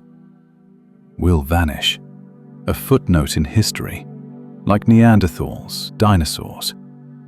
But maybe they don't want that. Maybe they value diversity, want us to survive. So signs, hints, guidance appear more frequently. UFOs not from sky but from beneath Earth. Contacts not with aliens but with terrestrial neighbors. Message not in words but actions, demonstrating technologies, reminding we're not the pinnacle. There are higher, wiser. Humility necessary. Science gradually acknowledges possibilities. Articles appear in respected journals, discussing hypotheses of underground biosphere, possible ecosystems in crust, mantle. Astrobiologists searching for life on other planets speculate if life exists on Mars, Europa, and Enceladus. It's beneath the surface, protected from radiation, cold. Analogy with Earth obvious. If there, why not here? The Mohole Project. Goal: reach Earth's mantle. Resumed after decades of abandonment. Equipment improves. Technologies allow digging deeper. Plan: drill 15 kilometers beneath Pacific Ocean floor where crust is thinner. What will they find? Magma, as expected, or something else? Radar-sounding satellites map underground structures, detect anomalies. Voids too large, too regular. Data publication limited, but leaks occur. Maps show a network of underground cavities beneath Asia, Africa, Americas, connected by lines resembling roads. Natural caves or constructed? Geologists debate. Most lean toward natural, but a minority insists geometry too precise. If even one anomaly confirms as artificial, everything changes. Official history rewritten, religions shaken, economies unstable, panic inevitable. So authorities delay, check, recheck, stall, buying time. For what? Preparation? Or hope anomalies disappear, prove to be errors? But technology doesn't err so often. Data accumulates, pattern becomes clear. Sooner or later, the scientific community will demand answers. Expeditions will be organized independently of governments, private companies financed by billionaires seeking glory, truth. Elon Musk digs tunnels for transport, but some suspect the true goal is different: searching for the underground world. The Boring Company's borehole in Los Angeles reached 45 meters. They plan hundreds. Officially for Hyperloop, but expansion plans include deep levels inexplicable for transport. What if Musk knows? Seeking contact? Jeff Bezos, Amazon founder, buys ranches in Texas. Area 165,000 hectares. Officially for Blue Origin space launches, but territory excessive for launch pad. Satellite images show underground construction, massive, extending kilometers. What's being built? Storage? Bunker? Or access to something already existing below? Billionaires over the last 20 years massively buying land in remote regions. Patagonia, New Zealand, remote islands. Building complexes, protected, autonomous. Official explanation: preparing for apocalypse, climate catastrophes. But why these specific places? What do Patagonia, New Zealand, remote Pacific islands have in common? Geological stability, absence of seismic activity, thick Earth's crust. Ideal conditions for building deep underground structures, or for accessing existing ones. What if billionaires aren't building shelters, but buying real estate above entrances to the underground world, securing passage when the surface becomes uninhabitable? This explains their strange calmness. The world spirals toward climate catastrophe, economic collapse, social unrest. But the elite don't panic. Continue business as usual. Invest in long-term projects, as if they know an exit exists for them. Plan B. Not on Mars, beneath Earth. New Zealand is especially popular among tech magnates. Peter Thiel, PayPal co-founder, obtained citizenship, bought enormous estate. Many followed. Why New Zealand specifically? Small country, remote, politically stable. But there's another factor: geology. New Zealand is located on the edge of the Pacific Plate, but in a relatively calm region. Beneath the islands, a cave system discovered, extent unknown. Maori, indigenous population, have legends of the underworld called Rarohenga, where ancestral spirits live. Not the afterlife, a physical place beneath Earth. Maori avoided certain caves, considering them sacred, entrances to Rarohenga. Colonizers ignored legends, but some speleologists reported strange discoveries. Worked stone, symbols on walls, extending tunnels too regular for nature. In 2016, a magnitude 7.8 earthquake destroyed part of the coast, exposed rocks beneath which metal constructions embedded in rock were visible. Locals photographed, sent to authorities. Next day, military cordoned the zone, evacuated residents, citing risk of aftershocks. Zone closed to this day. Within a month, rocks were covered, landscape restored, constructions hidden, photographs deleted from internet per government demand, citing national security. National security from rock photographs? Can attribute to paranoia, but the pattern repeats everywhere. Any discovery hinting at underground structures immediately classified, destroyed, forgotten. Coordination global. All governments, despite conflicts, unanimously hide one thing. What's beneath us? Why? Two options. First, they fear panic. Discovery of underground civilization would shatter social institutions, religions, economies. People would demand access, technologies, answers. Governments would lose control, chaos inevitable. So secrecy as protection of society from itself. Second option, elites already contact. Concluded agreement with underground dwellers. Exchange. Secrecy in return for access to technologies, knowledge, possibly shelters. When the surface becomes uninhabitable, elite saves itself. Masses perish. Cynical? Yes. Impossible? No. History shows elites always sacrificed masses for own survival. The entertainment industry also hints. Hollywood, over recent decades, produces films about underground worlds. Journey to the Center of the Earth, Kong, Skull Island. Godzilla shows hollow Earth populated by monsters, ancient civilizations. Coincidence? Or mass consciousness preparation? Predictive programming method. The idea, first introduced as fiction, Then, when truth surfaces, people already prepared, not shocked, accept faster. Video games do the same.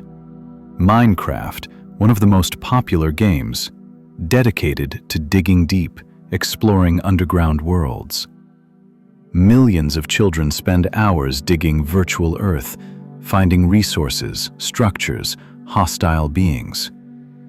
The game trains. Beneath the surface exists another world, dangerous but rich. When they grow up, learn the truth, won't be surprised. Literature also. Jules Verne wrote Journey to the Center of the Earth in 1864. Described underground ocean, prehistoric creatures, ancient ruins. Where did ideas come from? Fantasy? Or Verne had access to secret knowledge? He was a Freemason, organization known for preserving esoteric secrets. Perhaps his books aren't fiction, but veiled revelation. Edgar Rice Burroughs, Tarzan's author, wrote a series about Pellucidar, world inside Hollow Earth, accessible through polar openings. Describes civilizations, beings, technologies. Burroughs claimed stories based on real events told by an old sailor who'd been to the Arctic. Of course, no proof, but details so specific, difficult to invent. Howard Phillips Lovecraft, master of horror, wrote of ancient races living underground, awaiting the moment to return. Cthulhu sleeps at ocean bottom, but connected to underground cities. Deep-sea hybrid race serves him. Lovecraft claimed nightmares inspiring him were real, came in dreams. What if not just dreams, but contact with underground consciousness, transmitting images? Art, literature, cinema prepare us. Slowly, over decades, implanting the idea, beneath Earth, something exists. When revelation occurs, society will accept faster, without revolutions, riots, managed transition. But revelation depends not just on elites. Nature itself reveals secrets. Glaciers melt, exposing land hidden for millennia. Antarctica loses ice faster than forecasts. Satellites show beneath ice structures, pyramids, buildings, roads. Geologists say natural formations. But formations don't arrange in grids, don't have right angles.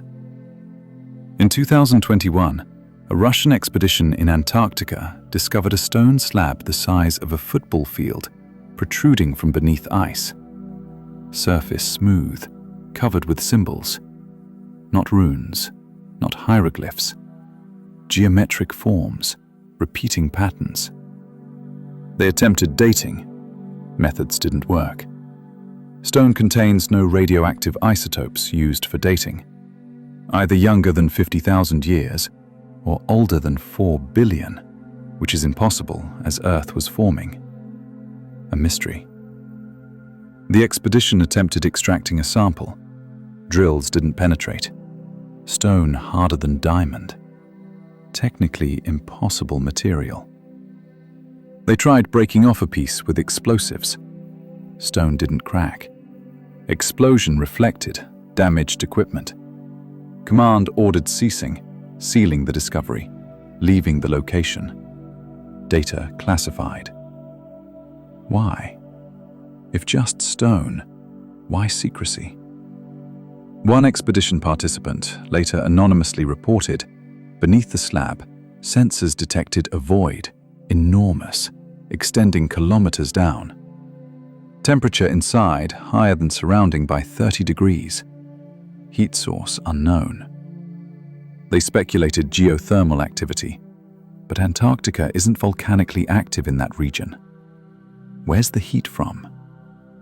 What if below lies a city, functioning, heated by technologies that survived the Ice Age?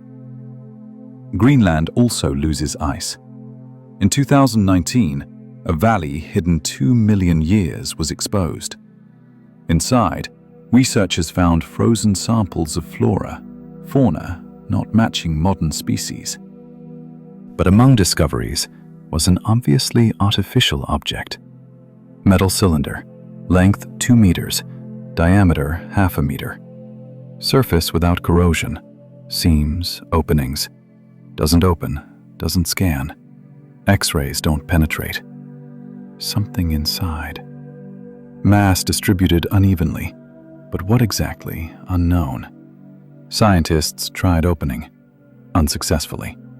Decided to leave, study later. Within a week, cylinder vanished. Someone took it at night, leaving no trace. Cameras captured a helicopter without identification marks landing, taking cylinder, flying away. Who? Military? Private organization? Underground dwellers themselves, reclaiming their property? Climate warming not only uncovers discoveries, but threatens underground dwellers. If cities lie beneath glaciers, melting means risk of flooding, discovery.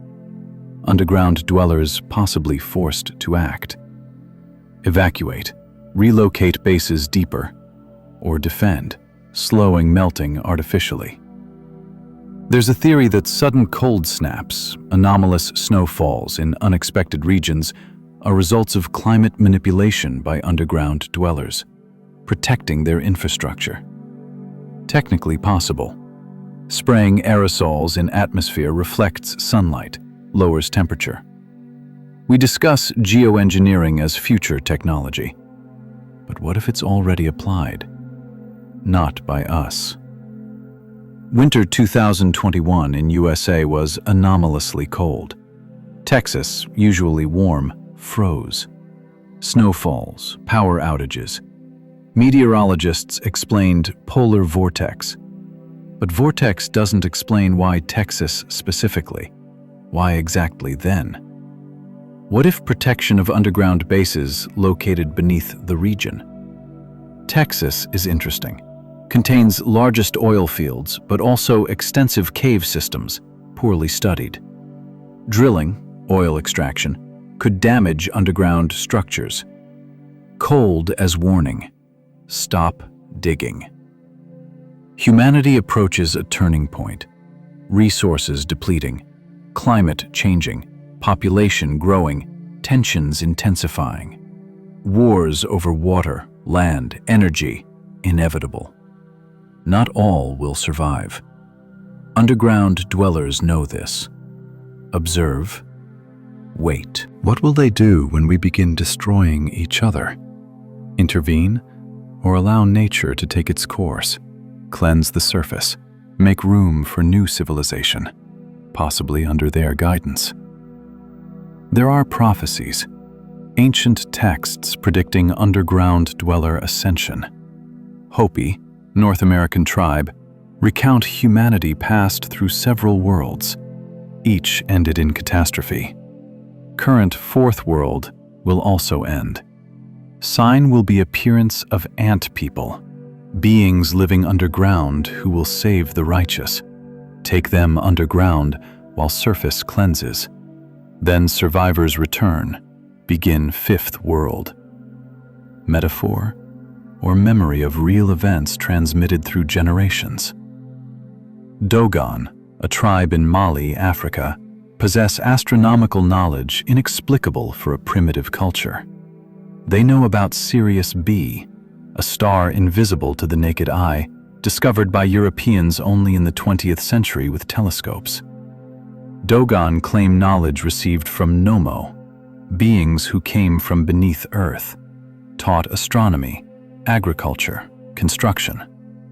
Nomo described as amphibious, living in water but intelligent, friendly.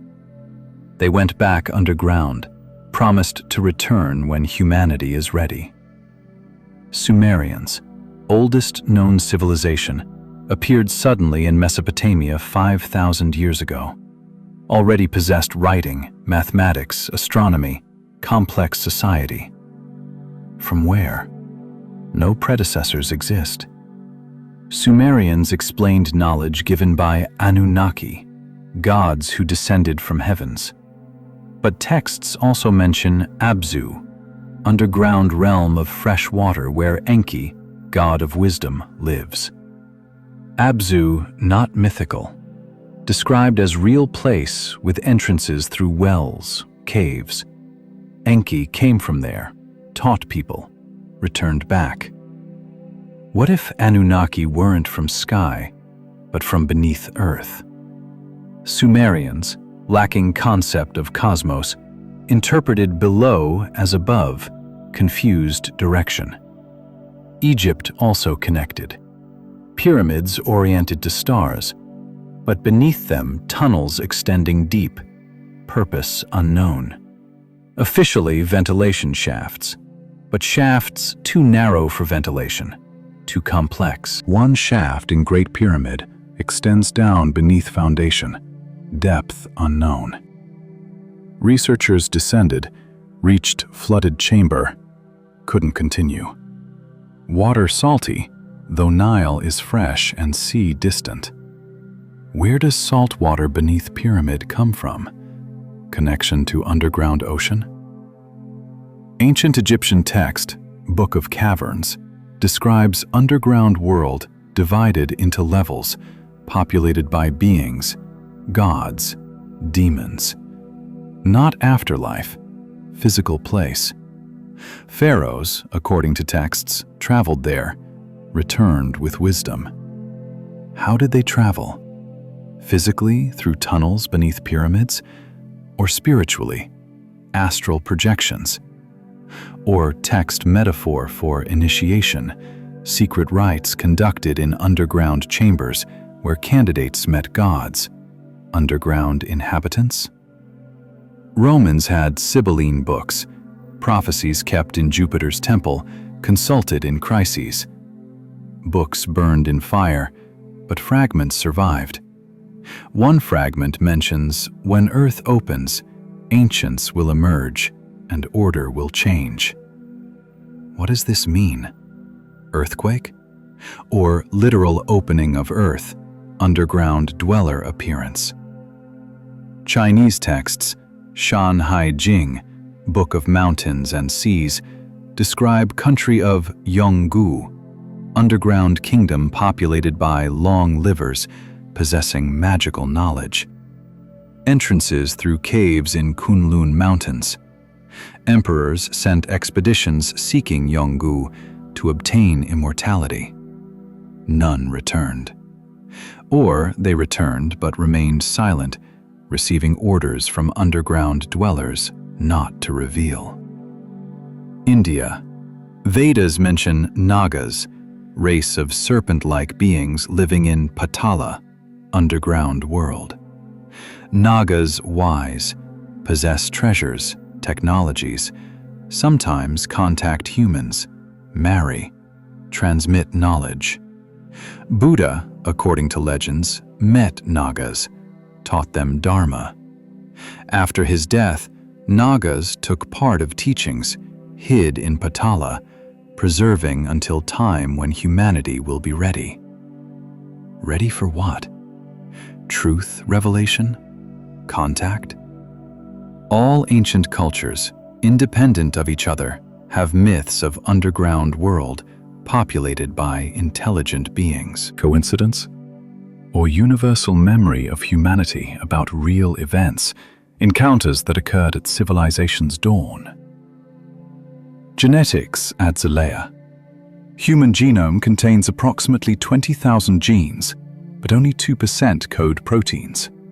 Remaining 98%, called junk DNA, considered non-functional. But recent research showed junk isn't junk. Regulates gene expression, influences development, behavior. Where does such complexity come from? Evolution explains adaptation through mutations, selection. But 98% of genome not producing proteins, difficult to explain by natural selection. Why would nature store enormous DNA sections not giving visible advantage? Alternative theory. Junk DNA isn't evolutionary remnant, but code inserted from outside, by genetic engineers who created or modified humanity. By whom? Aliens? Or underground dwellers experimenting with surface primates, creating hybrid capable of intelligence, but also control? Sounds like science fiction. But geneticists found DNA sections having no analogues in other primates, appeared suddenly, approximately 200,000 years ago, coinciding with Homo sapiens' appearance. Mutation or intervention? One researcher proposed sections contain instructions activating under certain conditions, possibly external signals. What instructions? Unknown. But if activated, could change humanity radically. Enhance abilities, unlock potential, perhaps even establish connection with creators. How to activate? Frequency, sound, light, chemical substances. Ancient rituals used drums, chants, hallucinogens, inducing participants into altered consciousness states.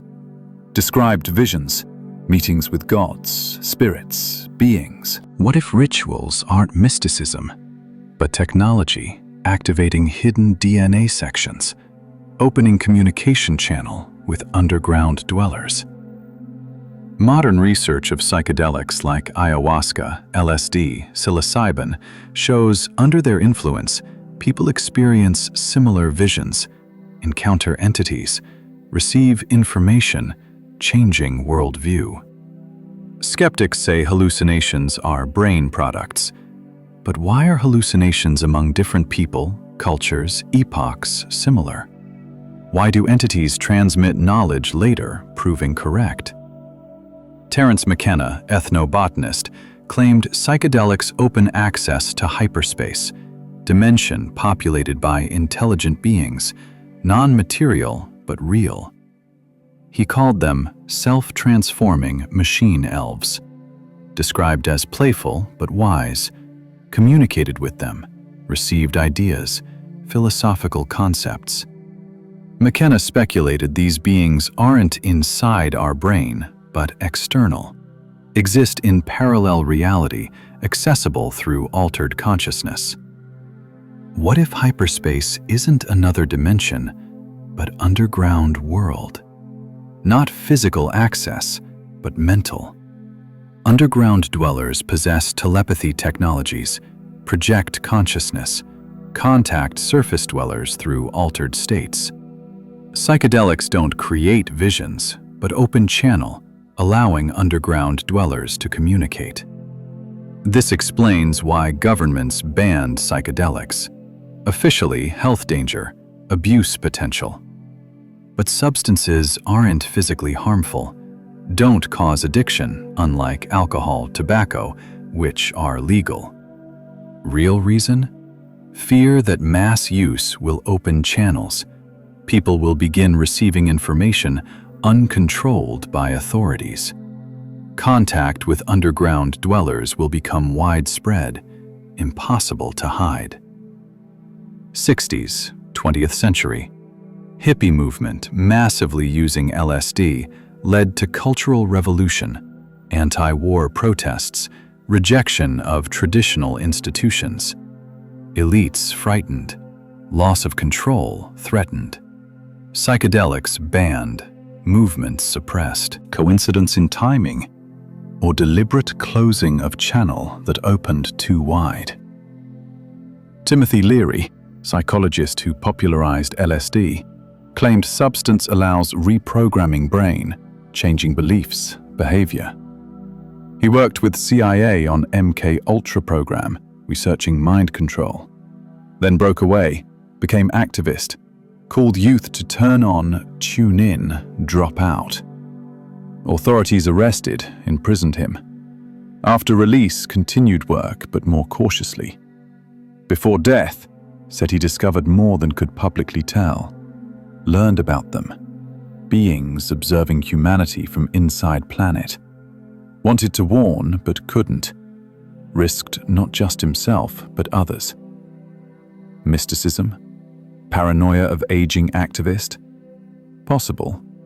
But Leary was scientist, rational, not prone to fantasies. His last notes, published after death, mention underground observers, threshold keepers, beings controlling access to higher consciousness. He believed psychedelics are key, but key to door behind which stand guardians. They won't admit everyone, only the ready. Ready for what? Perhaps for knowledge that humanity isn't alone, not Earth's masters. Humility necessary, accepting that beings wiser, older, more powerful exist, is difficult for species considering itself creation's pinnacle. So guardians filter, admit only those who won't use knowledge for destruction, but for creation. If this theory is correct, contact isn't mass event, but individual process. Each person reaching certain consciousness level can receive access, not through physical tunnels, but through internal ones. Meditation, psychedelics, even dreams can open channel.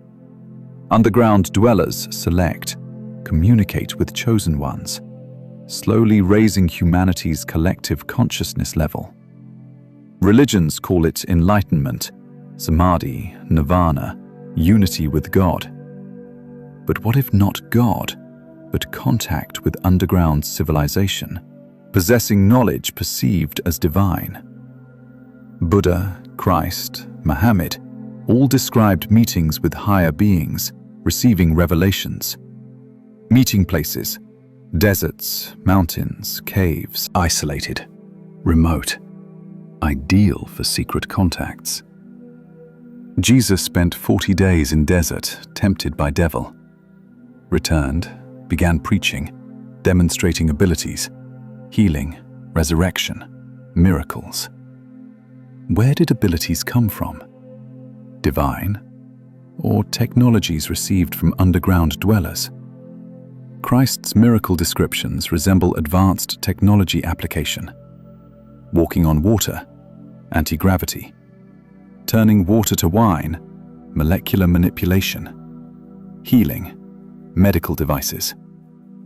What if Christ wasn't God, but human chosen by underground dwellers for message transmission, equipped with technologies demonstrating possibilities humanity will achieve when ready? Heresy for believers. But early Christians debated Christ's nature: human, divine, or hybrid. Church chose divine, but alternative views existed. Gnostics believed Christ brought secret knowledge, accessible to chosen, initiated. Knowledge not just spiritual, but practical. About world's nature, hidden forces, beings controlling reality. Gnosticism suppressed, texts destroyed, but fragments survived. Nag Hammadi scrolls discovered in Egypt in 1945 describe archons, beings ruling material world from hidden places, keeping humanity in ignorance. Not demons, physical beings possessing technologies creating reality illusion. Underground dwellers. Buddhism speaks of Agartha and Shambhala, underground kingdoms populated by enlightened masters. Not myths. Tibetan lamas claim entrances exist, hidden in Himalayas. Dalai Lama, asked about Shambhala, answered evasively, "Some things better left unknown to general public." He knows, remains silent by agreement. Islam mentions Gog and Magog, peoples imprisoned underground by Dul-Qarnayn behind wall. Quran predicts before end times, wall will break, they'll emerge, bring chaos. Literal prophecy. Or what if Gog and Magog aren't peoples, but technologies, forces held by underground dwellers? When humanity reaches critical self-destruction point, underground dwellers will intervene, release forces accelerating end to begin anew. Cruel mercy. All religions essentially say one thing: humanity isn't alone, is observed, guided, sometimes punished by higher forces. Traditionally interpreted as God, gods, spirits. But what if more concrete, material? Underground civilization acting through millennia, shaping religions as control tool, guidance, preparing humanity for revelation moment. The moment is near. Signs multiply. Human technologies approach threshold beyond which underground world can't hide. Satellites scan every meter of surface. Ground-penetrating radars see through Earth. Artificial intelligence analyzes patterns, detects anomalies. Amateur with laptop can find what governments hide for decades.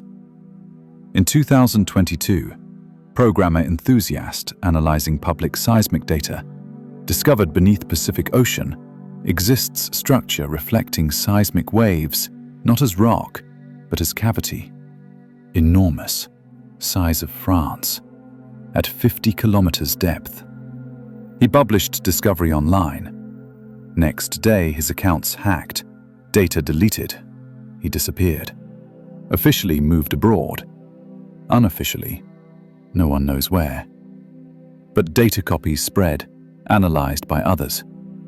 Confirm cavity is real.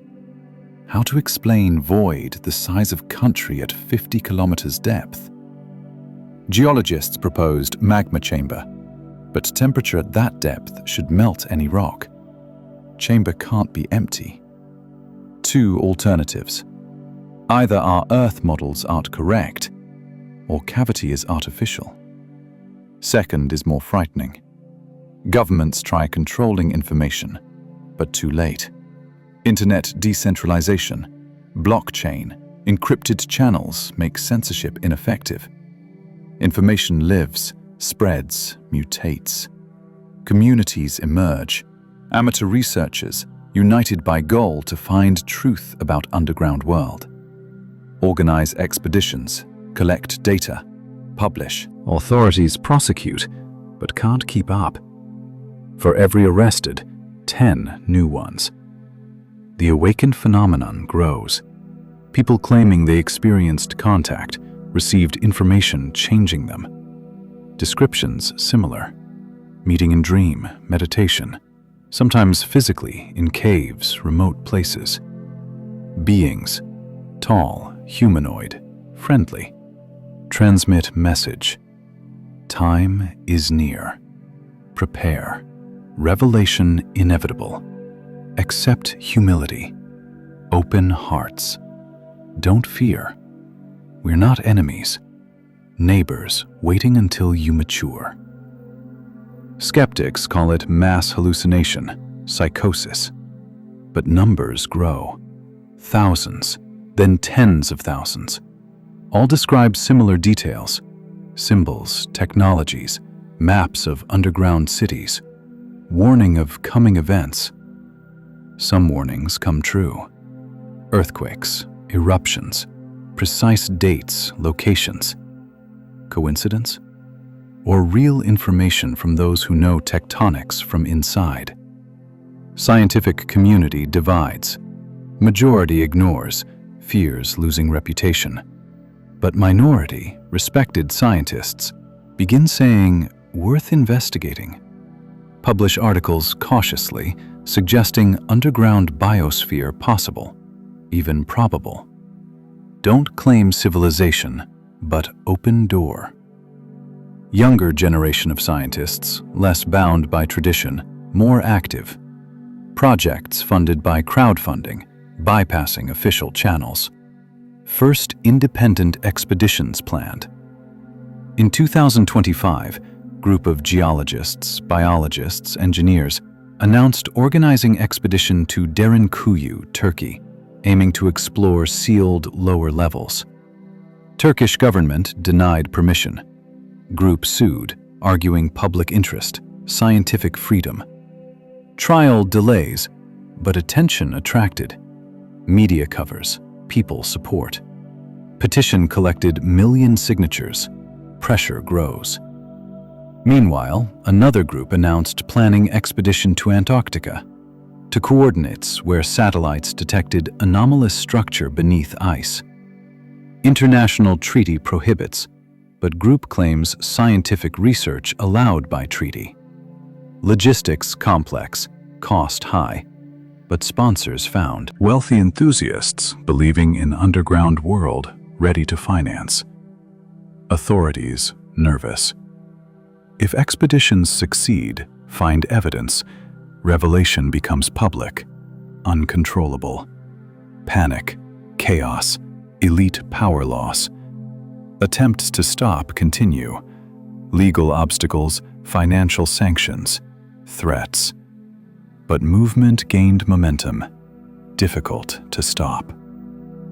Possible scenario: governments themselves will reveal information, controlled, gradual, to prevent chaos.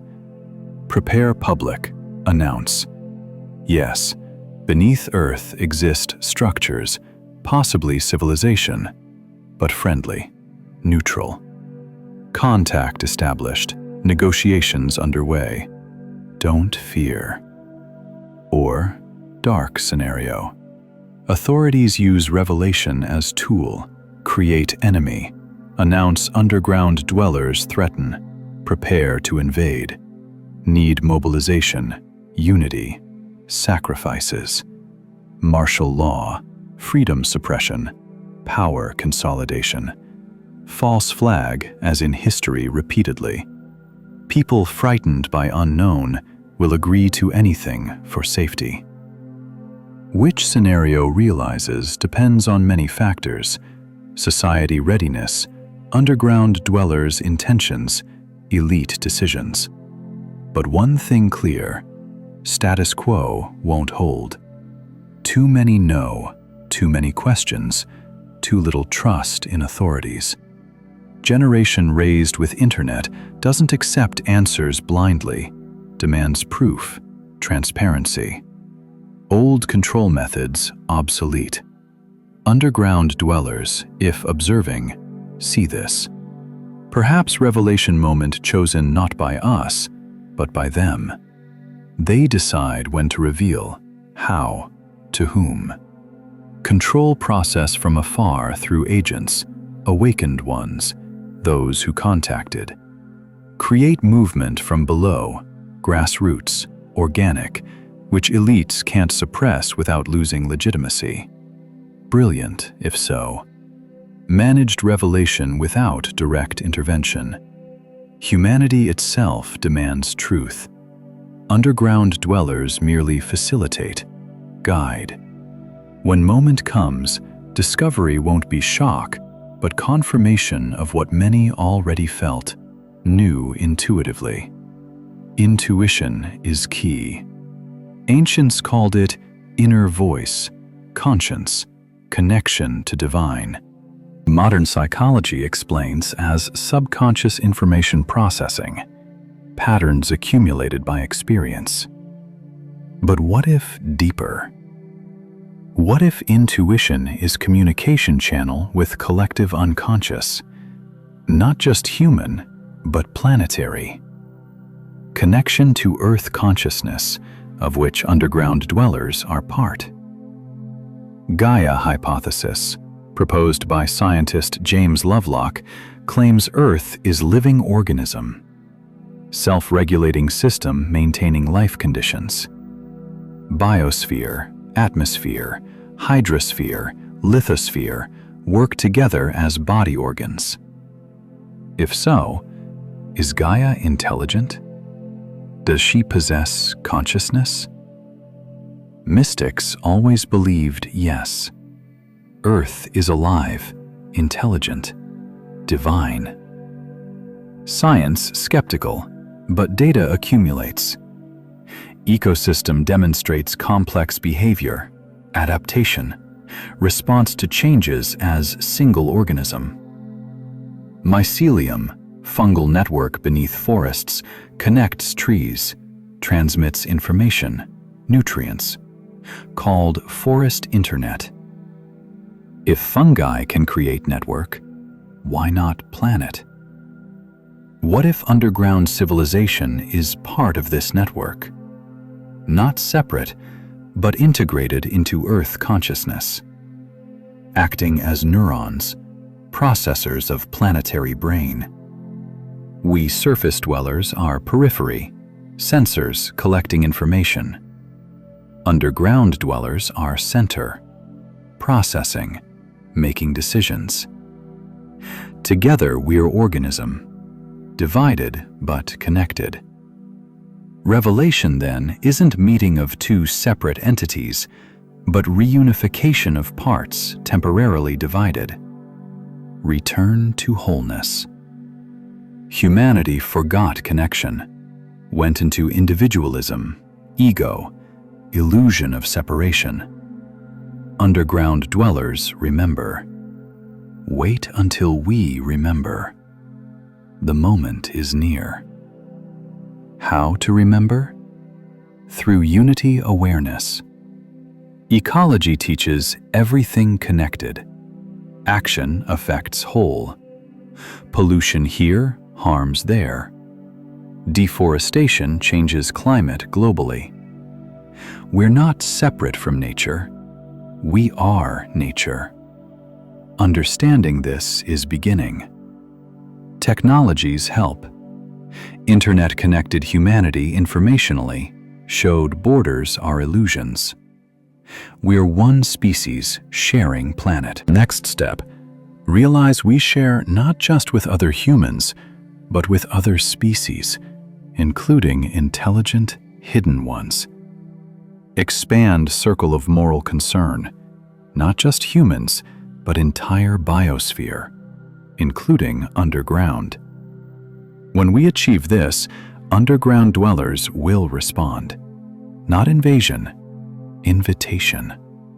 Open doors, show world, technologies, knowledge, but won't give freely, will require reciprocity.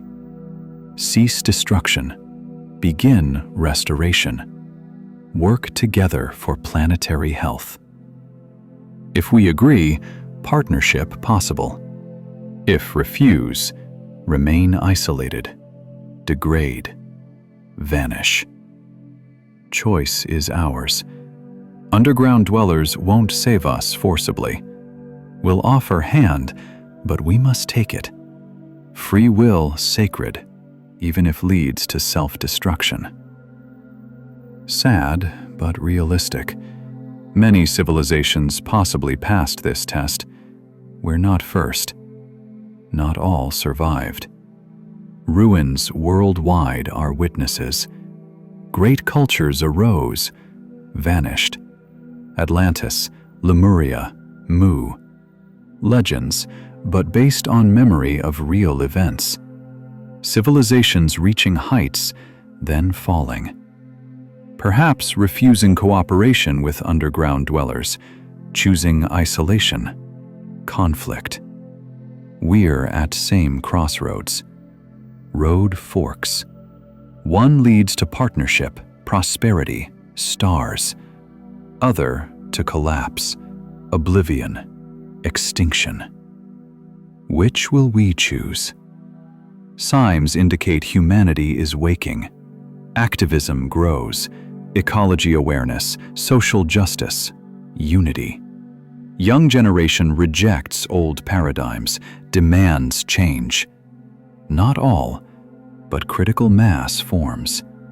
If reaches threshold, pendulum swings, system changes. Perhaps underground dwellers see this, so they activate. UFO sightings increase, contacts multiply, information leaks accelerate. Everything synchronized. Preparation for final act. Revelation. How will it look? Hard to predict. Perhaps dramatic. Ships emerging from ocean, mountains, deserts, landing in cities. Envoys addressing humanity. Or quiet. Gradual acknowledgement by governments, conferences, treaties, establishing diplomatic relations. Or individual. Each person receives contact directly through dreams, meditations, sudden insights, collective awakening. Millions simultaneously realize we're not alone. Any scenario will change everything. Religions will reinterpret God not in heavens, but beneath feet.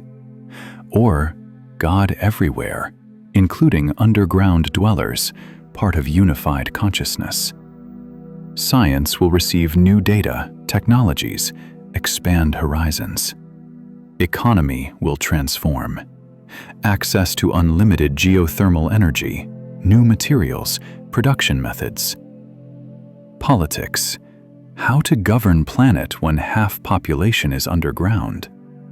New governance forms based on cooperation, not competition. Culture will flourish. Exchange of art, philosophy, music between surface and underground dwellers. What music do those who never heard birds but know stone songs have? What art do those seeing beauty in darkness, crystal glow, shadow dances have? What stories do those living millennia, remembering epochs we forgot, have?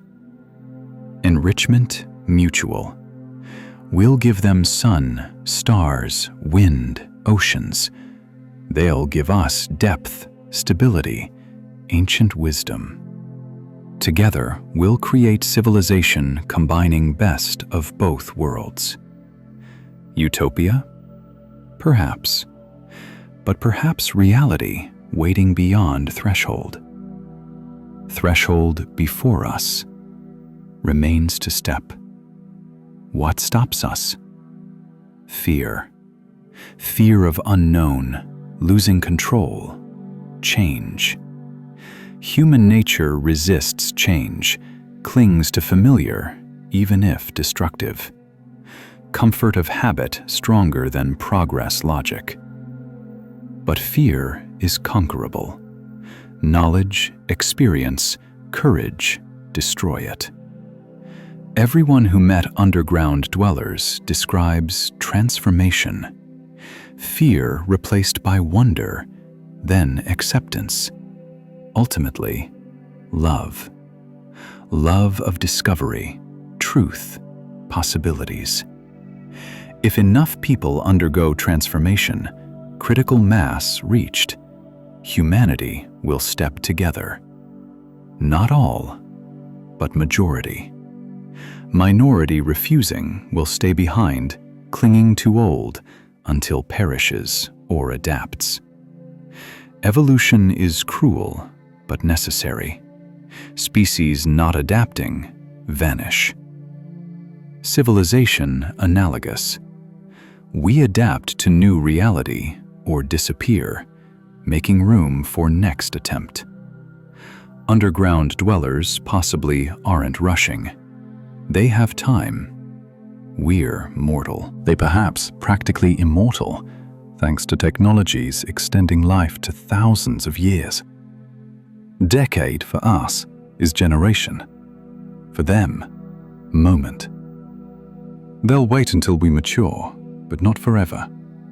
Planet changes, climate unstable, resources deplete, opportunity window closes. If we don't step now, may not be second chance. So, urgency. Why activity grows? Why revelation inevitable in coming years? Perhaps decades, no more.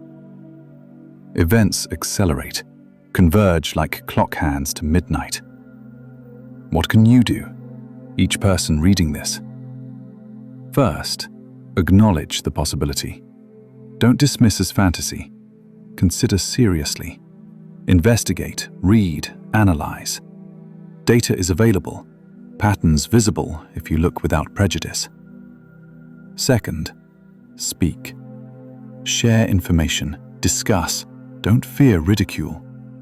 Truth spreads through the brave willing to face skeptics. Third, prepare. Not physically, but psychologically. Open mind, soften heart, accept uncertainty. Revelation will shake foundations, wobble beliefs. Flexibility allows adaptation. Rigidity breaks. Fourth, act. Change behavior. Reduce planetary harm. Increase harmony. Every action is signal. We're ready. We're changing. We're worthy of contact. Collectively, signals accumulate, reach those observing from below. They respond when they see, yes, they're ready. Time has come. Not tomorrow, not distant future. Now. You live in the era of humanity's greatest discovery. We're not alone. Never were. Neighbors beneath our feet waited millennia until we matured. The moment arrived. Doors begin opening. Light from depths breaks to surface. Will you look or turn away? Choice is individual, but consequences collective. Enough open eyes, humanity enters new era. Not enough. We remain in darkness until too late. Right now, as you read these words, beneath your feet exists a world. Not maybe, not possibly, exists. Living, breathing, thinking, observing, waiting, hoping. Hoping we'll awaken, remember, return. Not as conquerors, but as family. Separated by history's accident, united by planet's destiny. Earth is shared home, surface and depth, sky and roots. All is one. We forgot. Time to remember. Listen, not with ears but with heart. In night's silence, in moments of stillness, you'll hear quiet call from depths. Not words, sensation. Knowledge that you're part of something greater, ancient, eternal. Connection isn't severed, sleeps. Awaken it. Respond. When enough respond, doors open fully. Two civilizations separated by rock thickness will meet. Not as strangers, but as mirrors reflecting each other, complementing. What one lacks, other has. Together, wholeness. Then begins true history. Not of humanity, not of underground dwellers, of Earth. Planetary civilization. Unified, conscious, ready to step further. To stars, to other worlds, perhaps to meeting others even more ancient, wiser. Universe waits. But first, we must unite here, inside, on all levels of our home. Only then worthy to go beyond. Journey begins not in space, begins beneath your feet, in depths where light doesn't reach, but where another light burns. Light of consciousness, ancient, patient, loving. Open eyes, look down, not at ground.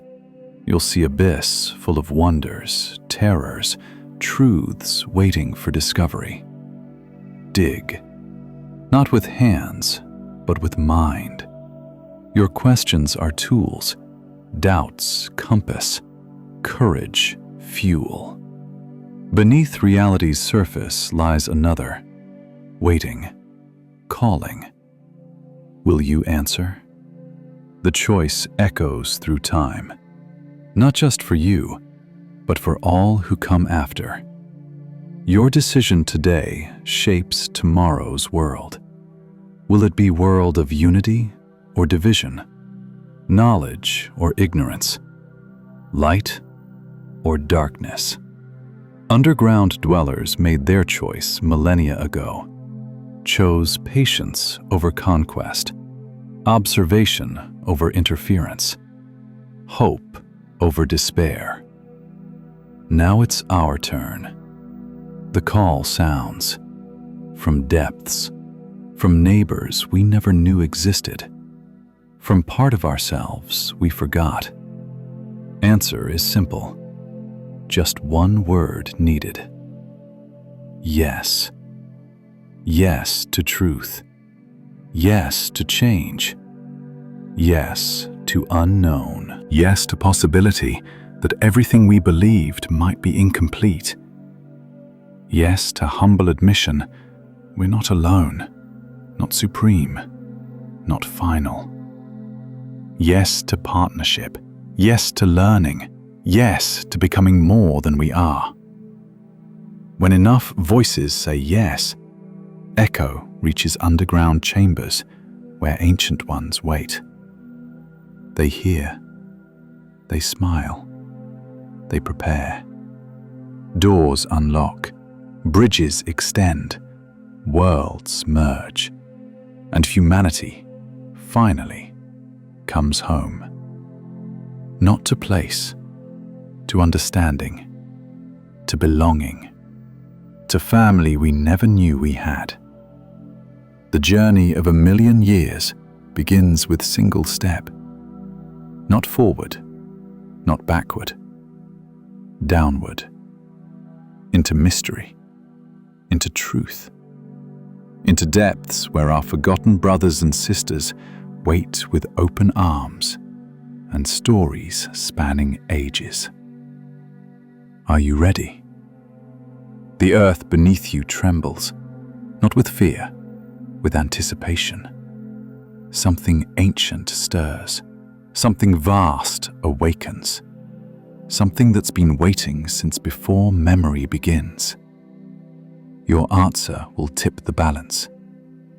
Choose wisely, choose bravely, choose with open heart, because beneath your feet, right now, in this very moment, an entire civilization holds its breath, waiting for you to remember what humanity forgot, that we were never meant to walk this world alone.